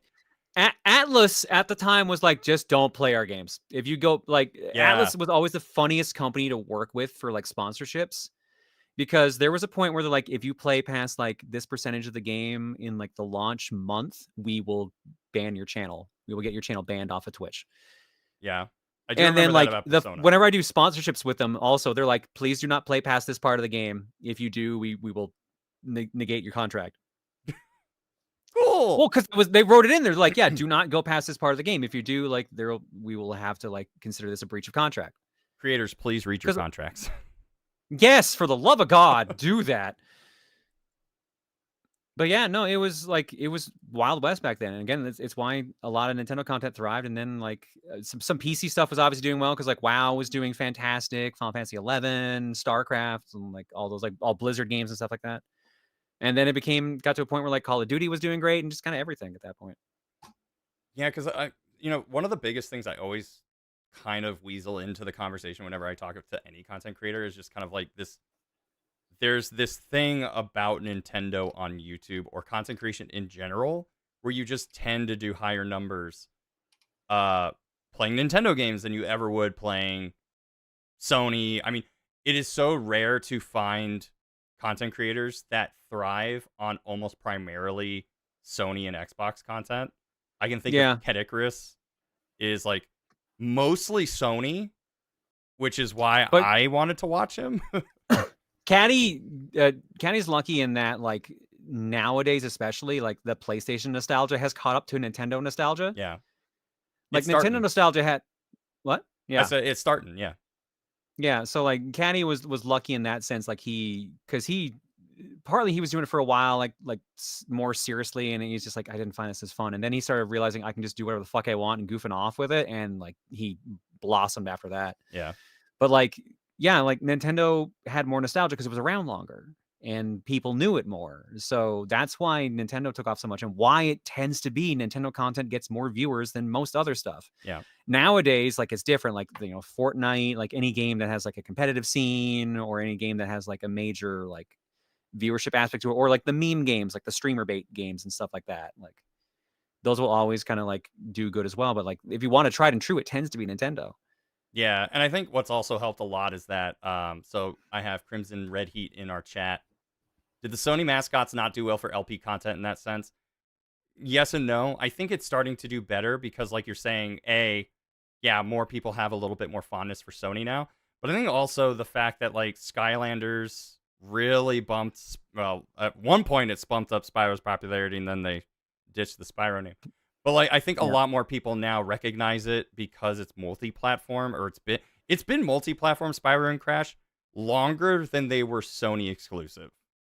And now they're owned by Yeah. Microsoft. So good job. Yeah. Hooray.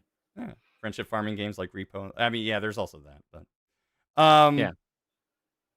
So we have a little bit of time left. Let's talk about the thing that we just somehow haven't really talked about. I think we did it mostly during the Q&A session, but something happened this past Saturday. If you're watching this live. Yeah, Easter happened. So Yeah, you know, the Pope died. Our Lord is risen. Yeah, the Lord has risen and Good has for him. taken Pope Francis. So I think we should just spend some time. Forgot about that part. Yeah, Easter. I don't remember that usually being. I remember that being in the Bible normally.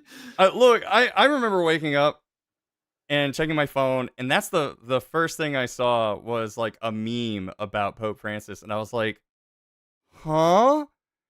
And it took me like a full hour to be like, oh, the Pope died.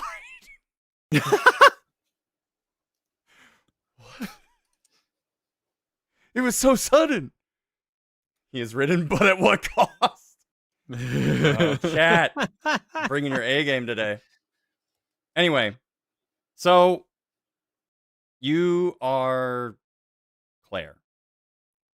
Hi. How long have you? Well, would you say your whole life? I mean, like, I'm trying to like. How do I talk about this? The best way to summarize, like, have you been trans your entire life? The answer is, you don't become trans without it kind of having signs in your past, essentially. Like, Yeah. unless you're weirdly trendsetting, which is not normally the case. Mhm. There's rare exceptions, but that's few and far between.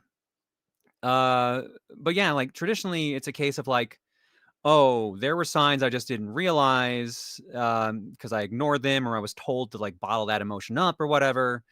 And then when you're like, oh no, this was always a part of me, it just didn't piece it together until it Mhm. happened. So like people be like, well, you were Claire all your life. I'm like, yeah, but I was also John all my life because Claire was a hidden part of me. So Claire is a part of me, but John kind of did a lot of work for 30 something years.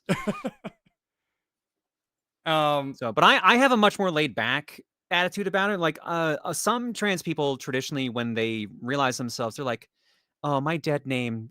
I'm parting with him. Like, he'll be like not remembered. He'll be left in a forest to die. Like something like that. Like they'll have like a grim of like, I have separated myself from this life. I am now reborn in this new one. My situation is like, I didn't hate being John. I technically am still John, but like, I felt like something was missing, and that turned out it was actually Claire. So like I'm to a point where people are like, you might actually just be gender fluid versus like full-blown trans femme, because I don't hate John and I don't always feel like I need to be in maximum femme mode. But like, I don't know.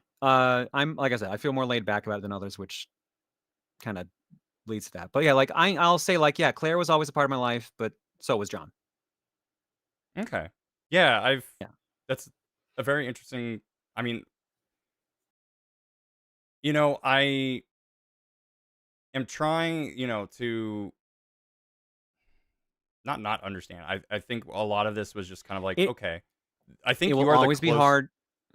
Oh, go It will ahead. always be hard for someone who doesn't go through it to understand. This is the thing. This is why so many people will just kind of shit on trans people, because like, Mhm. that doesn't make sense to me. It's like, yeah, no shit, because you don't have to go through it, which Yeah. is fantastic. If you don't have to go through it, fucking great.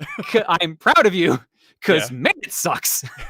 I was about to say, it's nice that somebody's finally like proud of cis people. Like, Yeah, thank God, we look, really needed something there. We yeah, weren't. yeah, they needed something They there. They needed needed a something. win. Thank you for throwing a bone to cis people all around the world. No, man, like just generally there's no way to explain the feeling of not being comfortable in your own body. And it, Right. and sure, some people will take like, well, just like exercise, like go on antidepressants, stuff like that. It's like, yeah, you do all those things and it still something feels wrong. Like there's just a part of you that doesn't make sense. And that will never make sense to people who don't have that problem. You Yeah. can sympathize with them, sure. I mean, like, okay, I'm glad you found like your real you and you figured yourself out, but like, you will never know the similar pain. And honestly, I kind of hope most people don't, because it fucking sucks to look at yourself and be like, I don't recognize myself in like a negative aspect. Like, I don't like, who is this shell? Like, I don't feel like this is my body. Mm.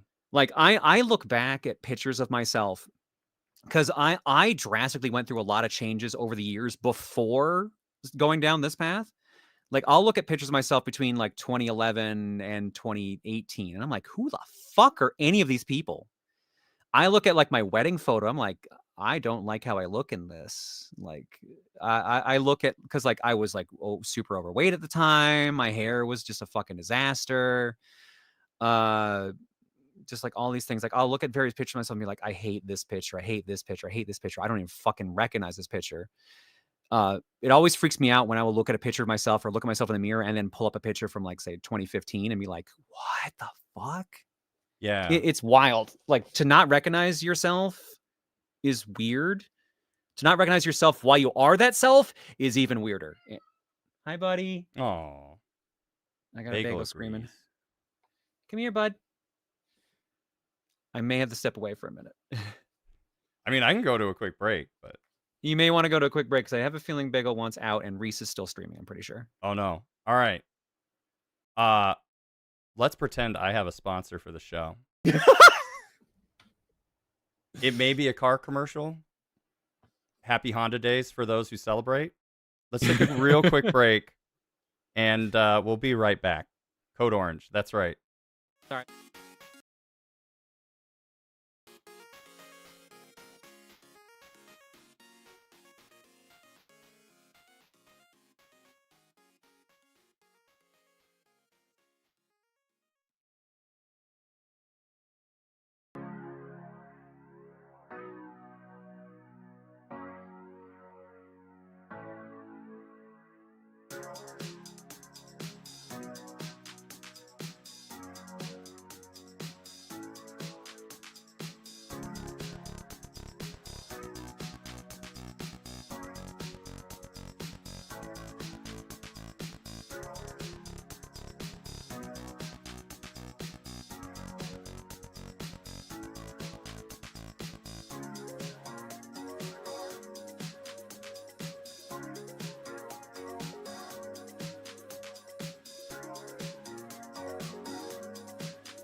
Still, audio still just like suddenly stops. It's weird.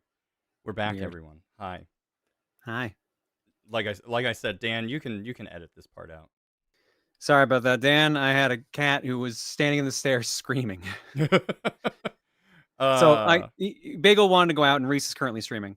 So I went up to let him out, and then his girlfriend's been hanging around lately, and ooh, his girlfriend tried to come into the house just then. So I had to his wait to let the girlfriend. cat out before she tried to sneak in. Because today, and Reese told this on her stream today. Um, both cats came into the house at the same time and both ate in our house. So Bagel, who is our actual cat, and Angel, which is his girlfriend, quote unquote. So it just became this case of like now Angel is hanging around the house waiting for Bagel or trying to sneak some food. And we're just like, oh no, what have we done? Reese wants to adopt him. I'm like, this is someone else's cat. We can't do this. But they're so cute together, John. Or They are Claire, very damn cute it. together. I still respond to John. I need to clarify this. Shut up. I need to make this clear. It is okay to still call me John. It is okay to still do he, him. It's fine. Preference does not mean you can't use the other one. I think it's more so for me, it's just like I want to res Oh yeah, yeah, everyone's getting you now. Everyone heard the joke. Yeah, Yeah, yeah. there it is. There it I that is the one thing where people started doing that to me. I'm like, oh fuck, don't make me regret my name before I even come out, guys. Come on. is. I think for me, it's just I want to respect the person that you want to be, you know? No, I appreciate that, but like I don't know. Some people like don't like hang on to your past life just to accommodate other people. Mm, But I'm like, I genuinely like don't care. mm, Like, because I'm like, look, I'm coming out as a content creator on the internet who's been around for 18 years. I can't just throw away 18 years of John. John has existed publicly for a while, and I'm still going to keep using the ProtonJon channel for a while. I have another channel name lined up. I just don't know when to pull the trigger on that, if ever. It might just become a secondary channel I just fuck around with. But yeah, I genuinely like don't mind if people still call me John. Like I prefer Claire, and like it feels really nice when people call me Claire. yeah. But like if someone just calls me John, I'm not gonna be like, you need to correct yourself right now. And that phase could come later. But generally, I'm just like, all right, either you didn't know or you just prefer using that. Well, not. Or if you're just being a dick, then yeah, guess what? It doesn't do shit. I think also too is that I think there is you know, an egg. Pardon my wording, like eggshells when it comes to, especially like recently transitioning. Well, for you, it's more publicly recently. Yeah. Um, and I think there's like an irrational fear of like doing the screw up. You know what I mean? Where it's just like I Yeah. accidentally, yeah, I've been calling you John forever that I've known Yeah. you, and And you've known about the transition for at least a year, if not a year and a half. I knew about it. God, when did I know about it? Was that Um, Magfest 24 you found out, or was it before that? that's a I know good I know question. I told your wife at Kahlo last You year. did, yeah, Yeah, but you knew before that. yeah, and even then, like it's my wife. I didn't tell her about that. I Yeah. I let you do that. But I also think there's like it's an irrational fear of like I accidentally called you by the wrong pronoun or called you by the wrong name, Yeah. and in reality, yeah, it's just a mistake. You know, Yeah. it's Like I can tell when someone's trying to do it, they're doing it either a habit or they're doing it unmaliciously. They're doing it as an accident versus someone who's definitely trying to be a dick. yeah, And that's why like I am much more lackadaisical about it than anyone else probably should be. Partly because I'm like, I'm probably gender fluid. So honestly, John and Claire both work. And partially because I'm like, I'm a public figure of sorts. People are going to intentionally try to take shots at me. So if I just take away one of their weapons, then it doesn't do shit. yeah, So it's because it's weird circumstances. If I was just a private person, if I was just like working a proper job, a 9 to 5, more like that, and I wasn't online all the time, I probably would have been out at least over a year ago. that's fair. How Because at that point, was it's just like just coming out to people around me. So well, and like so what was that process like? I mean, your egg cracked yeah. and you you held on it, you held on to Yeah, it. well, 'cause it took me a while to figure out what it meant first, because I was Yeah. like, I don't know what this means, but this does mean I am not just a cis het dude. Yeah. Now, what does that mean? And I had to spend like the next year or so figuring that out.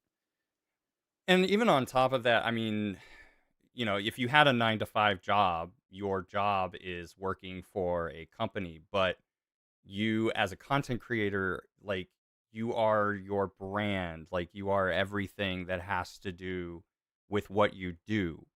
And I think that that changes a lot of the figuring things out. And like you just said, you Yeah. have another channel that you could pull the trigger on, but you don't know when or how. What is that thought process like for you? And have you talked to other people that have gone through a similar experience, and what have they kind of talked to you about, if you can share? The few people I know that have gone through a similar experience of just like changing their branding to reflect who they are, they were on a much smaller scale, to be honest. Hmm. The few people I know that are bigger content creators than me that did it, they kept the branding, but they also didn't have their fucking dead name in the username. So like because I have ProtonJon, it's awkward to have me like, yeah, call me Claire. But like I mean like I'm the actress that plays John now and like stuff I can say stuff like that. Yeah, But at the same time, it's just like, yeah, I'm also still John. Sometimes I just don't feel like fucking fully being Claire. Or sometimes I'm just like, whatever. So like, but it's weird because you're right. I'm the product. yeah, I am the job. I am the product. So I'm just like, okay, do I just make myself a new product, make myself like a new identity and just throw away the old one? Because I definitely have had the discussion of like, are you just going to change the name right away? I'm like, I can't. That's 18 years of John to throw away. Like it would be one thing if like no one was looking for me, but I had a stint like I think for like 2 months straight of someone coming in every stream being like, "I didn't know you streamed," or like, "I remember you as a kid," like stuff like this. yeah, So it's a bunch of cases of like, do I throw that away? Genuinely, like when I came out, I had so many people on that stream show up me like, "Ah, I haven't heard of you. I haven't heard of you in so long, but I saw the news on Blue Sky. Like, congratulations," and stuff like that. So it's a case of like even people like follow me. I had like 500 followers, I think, by the 300 to 500 new followers by the end of like the last 48 hours. So I'm like, interesting. okay, cool. Like these people follow me now because they know now I'm a trans content creator. But do I now become the Claire one and throw away the old name? Like, or do I just keep with John? Because ProtonJon is a Right. branding. It's a company technically.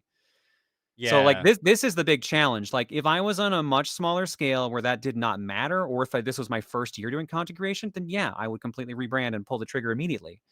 But 18 years is so much to throw away. Yeah.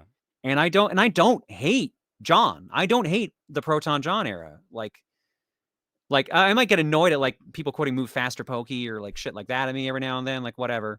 But like it still happened. It was still me. I have cherished memories of all that shit. So I like some people will genuinely like just delete their old content and start fresh. And I respect people who do that, but I Mm. don't feel like that is my path. I think that is an incorrect move for me specifically.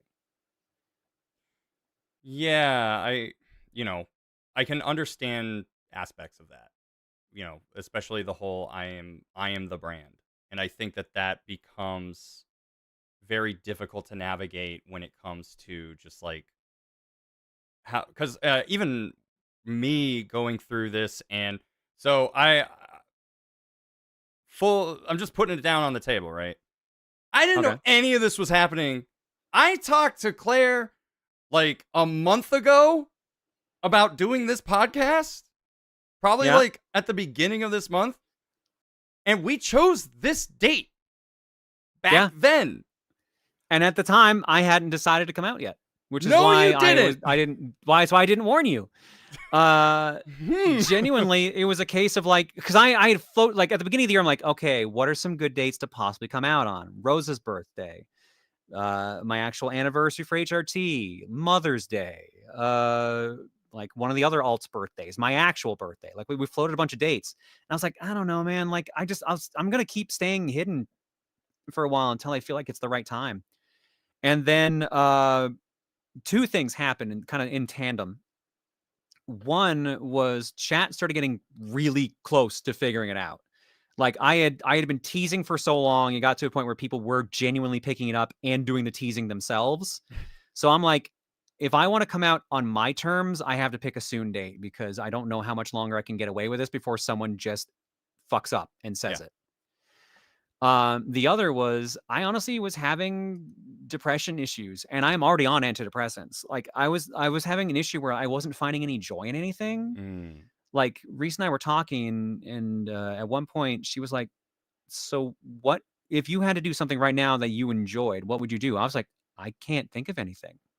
Like genuinely, I had this moment of just like, "Wow, that's depressing as fuck." Mm-hmm. Uh, and like that led to me talking to my therapist, and my therapist put it pretty succinctly. She's like, "You're living two lives and have for 2 years.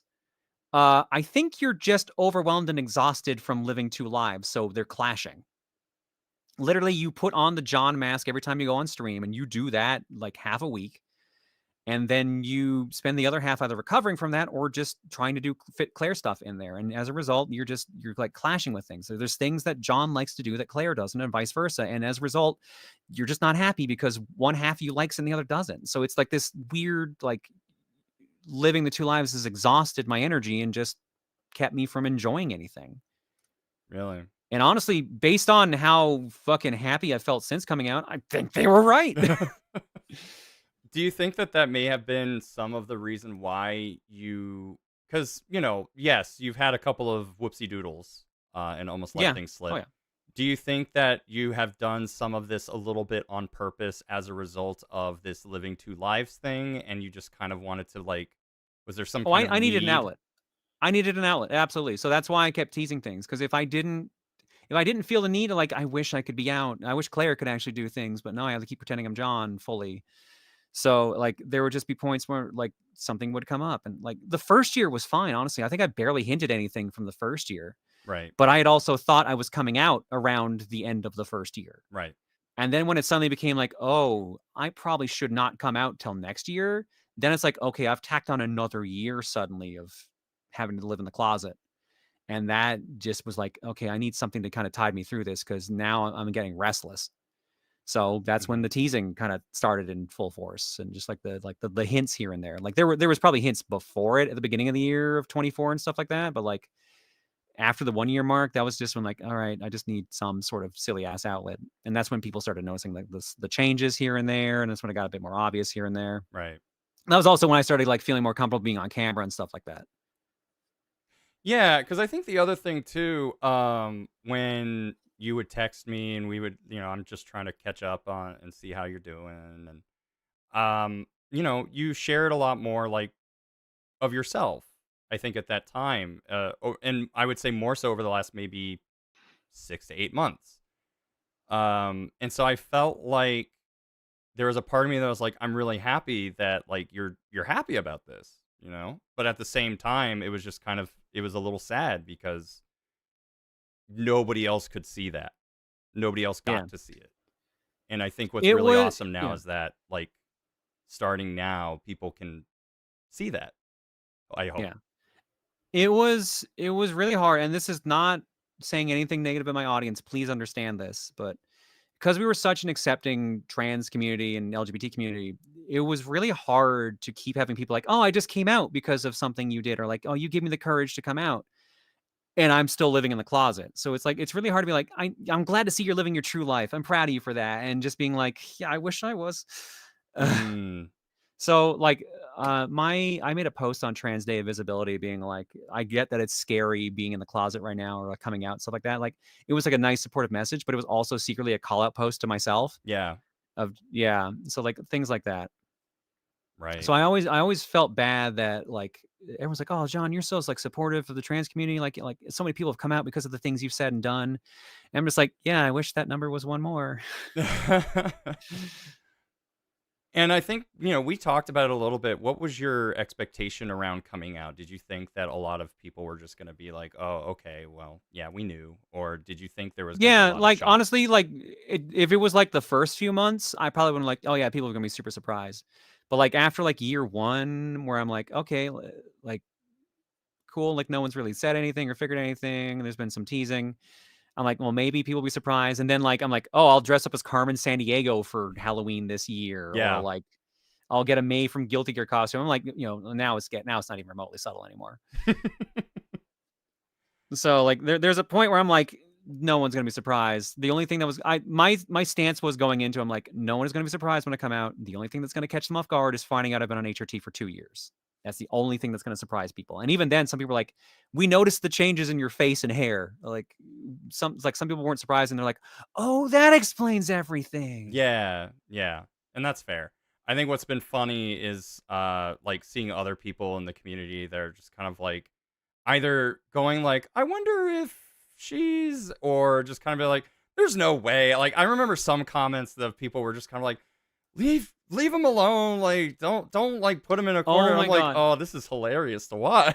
I felt so bad for one commenter. I think it was Tatcom on YouTube because he nailed it almost perfectly.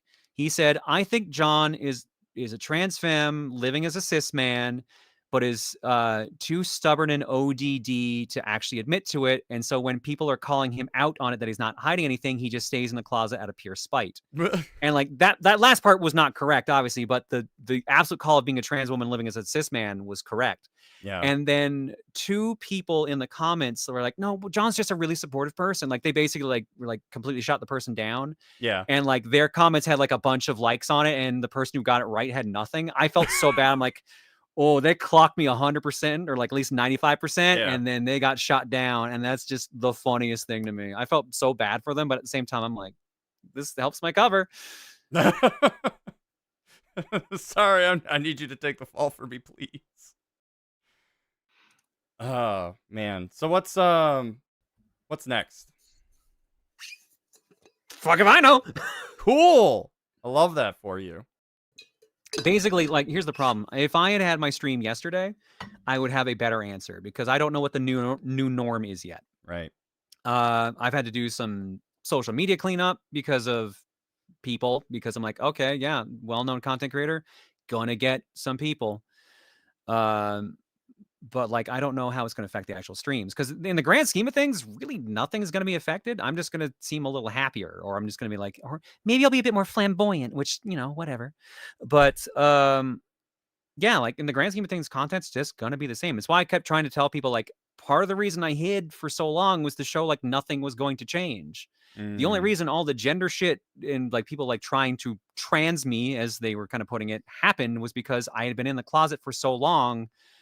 People were picking up on the signs. Right. If I had come out when I wanted to originally, it would have probably been different. Like, because it like at the first year, like nothing was really different. And then the second year, people were picking up on everything, and they started getting like pretty trans heavy. So now like those kind of jokes are going to die down, and something else will fill the gap. But like otherwise, content stays the same. I'm still gonna play games. We're still gonna do Cookie. I'm gonna do game clearing, etc. So like it is what it is. It's just like really, I just have a new label and a new lease on life, I guess. Yeah. New sense of self. Yeah. I'm really happy that things have so far, so far so good. I'm really happy that you were able to finally just like let it out, and I'm really just kind of hoping that more so for you that it's just kind of like that weight is just off, and now it's something you don't have to worry so much about, and Yeah, just kind of it be is yourself. nice. It's funny how hard my body crashed the last few days. Like I missed yesterday because I was sick. I'm still not feeling 100% today, and a lot of that is literally boils down to, oh, I just let go of 2 years of tension. Mm-hmm.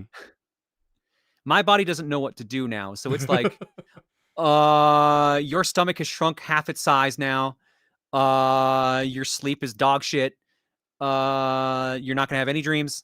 You're gonna have a trouble keeping any food down. Like it's just like it was a huge crash. Like genuinely, like I was like, normally I'm up till 3 a.m. no problem. I was like falling asleep on the couch at like 9:30 yesterday. Mm. Like my body was just like, we have no energy to do anything. And like it was partly like the loss of that, the tension and stress from it, and then the tension and stress of like, what happens next? Right. So I like, at the end of the day, like the content's not really going to change that much. I might do more variety of stuff simply because like now I have like the more personal drive to do it, and I have some of my spoons I kind of kept for hiding Claire Mm-hmm. back. But I just need to know how things are going to be otherwise, because like now I'm a target. Like, am I gonna get those trolls who come in and try to start shit? Right. Is it just gonna be like nothing's gonna happen and like everything's fine? Like, I don't know until it happens, and after that, then we can kind of process and move on. But until Yeah. then, there's gonna be some uncertainty. Yeah, and I can only hope that, especially like given some time, things will just kind of mellow out. And I think more Yeah. importantly for you, it's just like the thing that had always been on my mind was just kind of like I want you to be able to like not hide. There was a part of me that's like I really don't want you to hide this anymore. You have to do it in your own time. But it was so to me, and I hate to use this word, but it's just so unfortunate Hmm. because I knew how happy you were. And now I'm really happy that everyone else can see how happy you are now. Yeah, like people genuinely were like, if you don't think that like this shit didn't make you happy, like watch back the stream you just did of coming out. Once you stop being nervous at the actual coming out part, you never stop smiling. And I'm like, yeah, that kind of seals it right there. Yeah, And like going back to watch the clips, I'm like, wow, like I am glowing the entire time. Like, oh well, shit, yeah, that's obviously it then. So that stress is gone, and like there's the happiness of like being out and being accepted for the most part. right. And I think, Yeah, like you've had a very supportive community as well. I mean, you were telling me about like a support group. I mean, you have Reese. Like, mm, I don't want to discount like all the obvious like help that and support that she's given you as well. yeah. So I did want to call that out as well. No, Reese has been like a huge supporter, like my number one supporter, and like I wouldn't have gotten through half of this shit without her. So Yeah. So I'm very happy for you. There's so much stuff. Honestly, like the whole joke or thing about like not doing Let's Talk was like, oh, I don't want to do like 4 episodes of one person, or yeah. 10 episodes with one person. I might need to have you back on the show because Oh yeah, we got a lot to talk about. 10 years 10 years. Yeah. of questions that I've just had somewhere on a notebook that I just never got around to talking about. I mean, that was the other thing too. I think when you came out to me, I was like, well, I'm probably just not gonna, when do I do this interview now? Because I don't want to. Yeah. There was a part of me that was like, if I did the interview with John Yeah. and now you're Claire, like, what does that mean? I mean, it probably doesn't matter much. I Well, can just have you like I back said, on. like It's not that big of a deal. I've seen people, yeah, I've seen people that have been like, oh, like I'm gonna go on the YouTube comments and correct people on the name. Like, no, don't fucking do that. Yeah, John existed. So it's okay. It really is. yeah, So like, yeah, if we had done this interview like a month ago, then yeah, I would have been fine with that too. Because I yeah. wouldn't go back and be like, Andrew, you need to rename this. I I had to laugh when I told Tarvel that Magfest, and he was like, "Do you want me to go back and like readjust the naming and all the episodes you were in?" I'm like, "No, dude, it's fine." Yeah. Yeah, there's that too. I didn't even think about that. And yeah, I think a lot of people have been talking about how it's like, over the last month, I think you've done just like a bunch of either collabs or interview sessions with other people. So, Yeah, yeah. I've been trying to branch out and like meet other people and like combine groups and just like meet new people and just like do more stuff. But I also was going a little too hard in the process too, because like I just had like 2 weeks in a row where basically I had 1 day off total. So Mm, that was me fucking up there, and that yeah. like did not help my mental state going into the actual reveal. But I think it was nice to like meet new people and just kind of socialize and just Yeah. have fun and stuff like that, and even get to play around with like the Rosa model and stuff like that. It was Yeah. just fun doing stuff like that. So I'm trying to show up in more places and like socialize with more people and stuff like that. And but I'm also trying to not drive myself to an early grave by just overworking myself, because that was a bad mistake. And I'm glad I have outlets like going out for fencing and stuff like that to help me at least socialize and or get exercise. Yeah, exactly. And hopefully, like, take your mind off of things. I know, like, even just Yeah. like going to the gym for me is just a great way to not think about content or whatever, anything else. Um, is that why Tarvold said during that stream that you were having a busy week? Probably. Yeah, I told Tarvold it was happening. Yeah. Well, 'cause, like, I also, like, told him, like, he's like, "Dude, your schedule is kinda wild this week." I'm like, "Yeah, like, we could have rescheduled." I'm like, "No, dude, I wanna do it this way, and also because I'm planning on coming out on the weekends." Like, "What, really? Okay." I do have. I feel like I'm contractually obligated to talk about the Switch 2 because this is a video gaming Oh podcast. god, okay. So, video games are expensive. We won't stay long on this one. I'm just doing it. Otherwise, I'll get fined. Um, Neh. I'll lose the 40 cents I just earned off this podcast. Oh, Yeah. no. But anyway, so one of the things that I think we've both noticed, Mhm. the pricing increase. Now, the Switch itself, Ooh, buddy. I feel like to me the Switch 2 being $450 is not that bad. It's yes, How it's more much expensive. was the PS5 when it came out? 500, I think. Okay, so pretty close. Yeah. I mean, I'm talking about US currency. Yeah, like, Um, we'll get into the Canadian discussion in a bit, but Thank you. Somebody else knows Marshawn Lynch.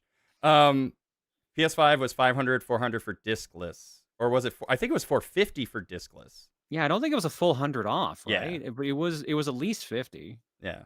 So, I mean, what does this look like to a Canadian? Because Mario Kart 8, Mario Kart World is now going to cost $80 for US. What does that look like for you? $110. Jesus fucking So Christ. to put things into perspective, how much is Donkey Kong Bonanza? I think that one managed to be 70. How much is Tears of the Kingdom? Also 70. Tears of the Kingdom is 90 here. Mhm. Donkey Kong Bonanza is $100. Mhm. So, to put things in perspective, in the last 2 years, Nintendo AAA games went from $80 to $110 in the span of 2 years. So that is extremely noticeable, and I'm not gonna pretend like our dollar is fantastic. Our dollar sucks at times, Mhm. and is still recovering right now, but, like, a $30 jump in the span of 2 years is a lot and extremely noticeable. Other systems, third-party games were already $90, so it's like it wasn't super surprising when Zelda did it, but the next $20 jump was. Yeah. So, yeah. I mean, as somebody who playing video games is a part of your livelihood, do you think that these are being priced reasonably? I remember when the PS5 first came out and suddenly games were possibly going to be $70. Mm, I can't remember who said it, but it was essentially like, y'all are lucky because we haven't raised the price of video games for like 10 years, and mm, disc-based games were always $60, and it was that way for a really long time. So like we're due for a price increase because obviously games are becoming exponentially more yeah. expensive to make. But I also wonder what that looks like from Nintendo's perspective because yeah, sure, inflation, but that's a big jump even for It a is lot a of big Nintendo jump. players. I I am not surprised the price of games went up, because I do agree with the sense of, like, we were lucky that it stayed as flat as it did for so long. But, like, wages didn't keep up with inflation. Mm, Um, the only reason it's noticeable is because, like, I'm old enough to remember Super Nintendo games costing $120 Canadian. right. But traditionally, that was, like, super long games like Earthbound and, Final Fantasy VI and Chrono Trigger. Yep. Basically, SNES era pricing was kind of like, the longer the game is, the more likely the price was gonna be higher. That's a rough estimate of how it worked. So, I'm not surprised that this is happening. I'm disappointed it's happening, but I do agree that with the amount of work that kinda goes into everything now, there should be some sort of better compensation for the actual devs As long as this increase is improving the dev's life and not just the studio, Yeah. I will grin and bear it.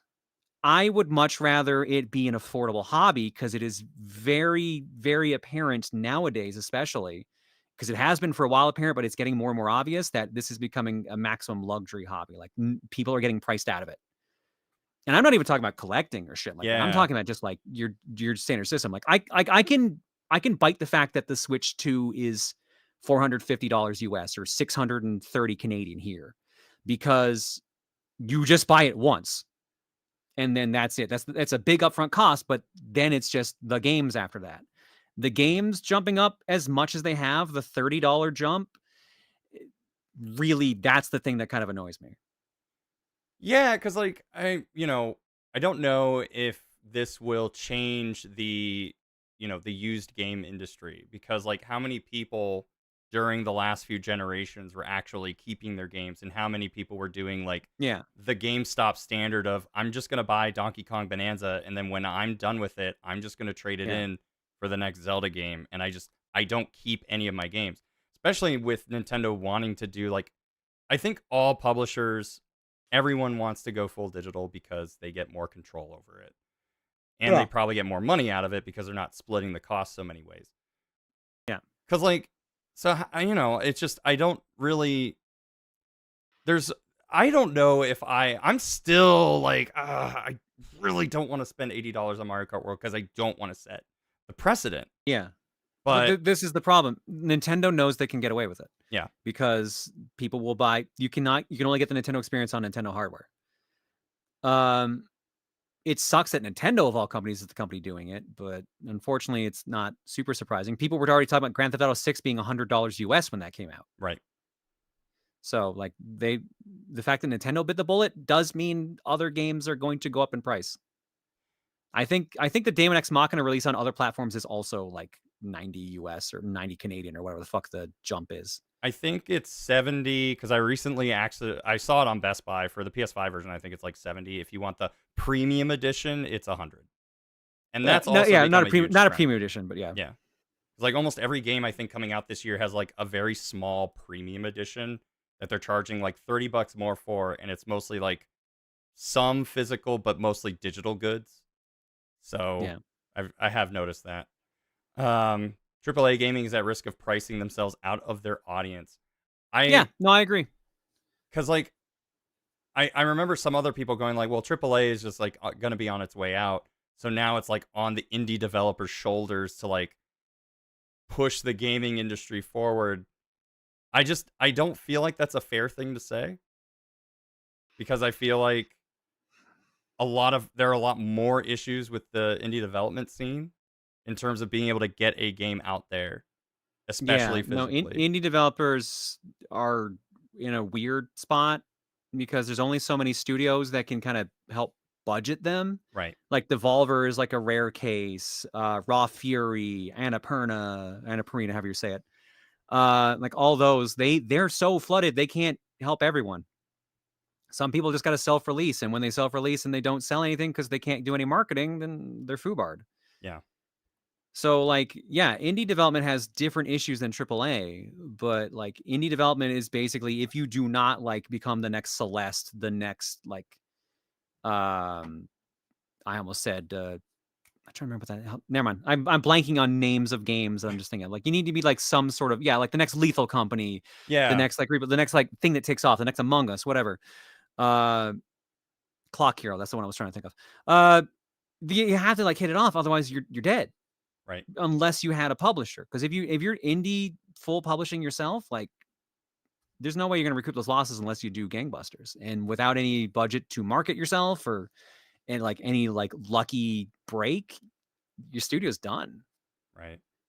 Yeah, I'm very curious to see how this is going to impact other because I mean the fact that they're doing Loop Hero. 80, there's just so many different publishers right now that were just fine with doing 70. And at Yeah. some point I was begrudgingly willing to be like a $10 increase, okay.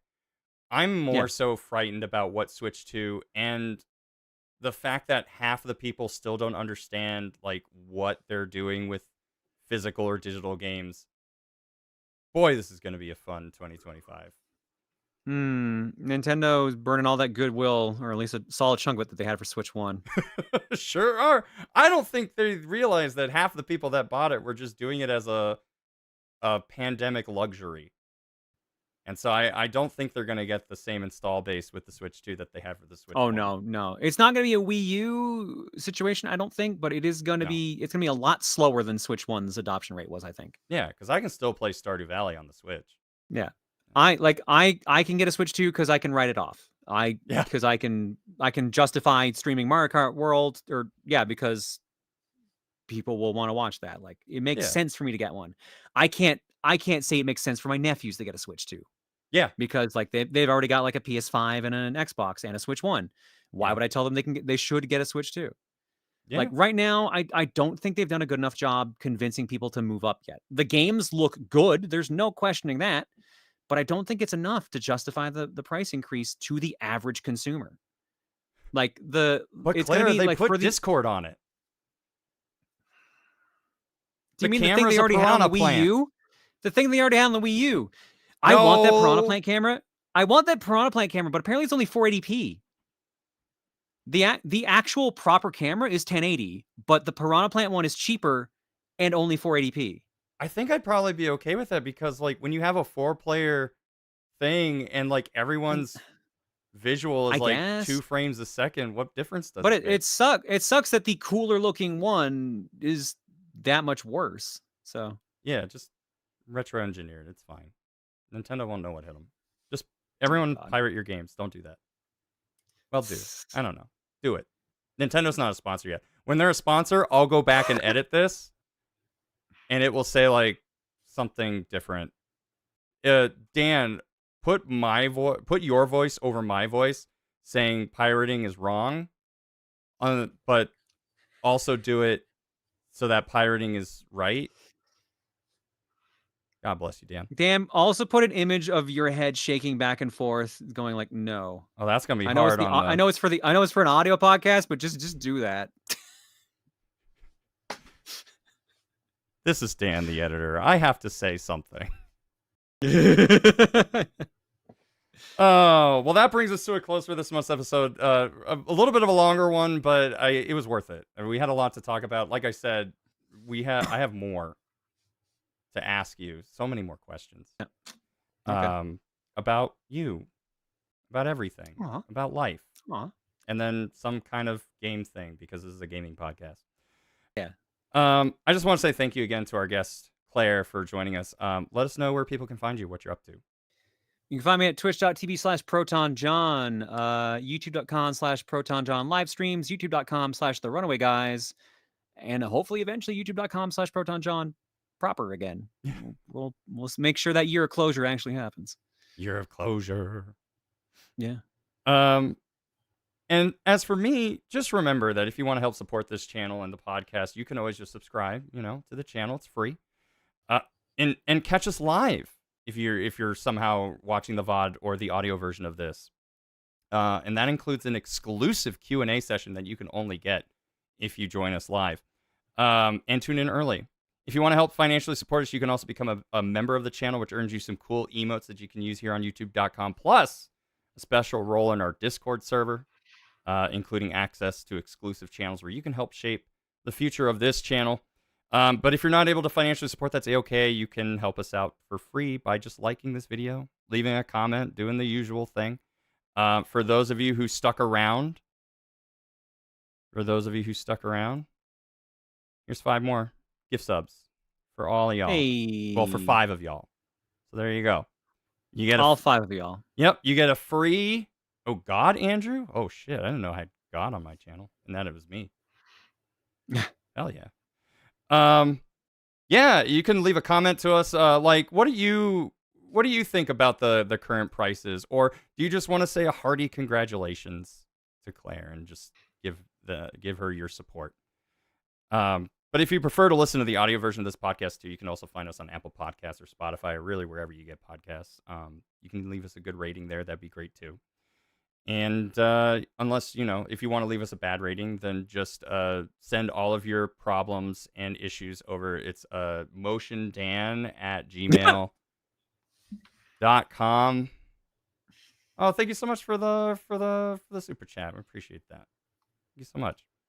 Come back here next month for more video game table talking. But until then, this has been a fantastic second episode of Good Luck, Have Fun. The audio version of this podcast was edited by Motion Dan. Popsky did the intro, as well as all the music that you heard on break, assuming it wasn't Honda Days. And Claire has been this month's co-host, and I have been your host, Laughingboy. Now just saying goodnight, and don't let the bedbugs bite. Bye, Good night, everybody. everyone.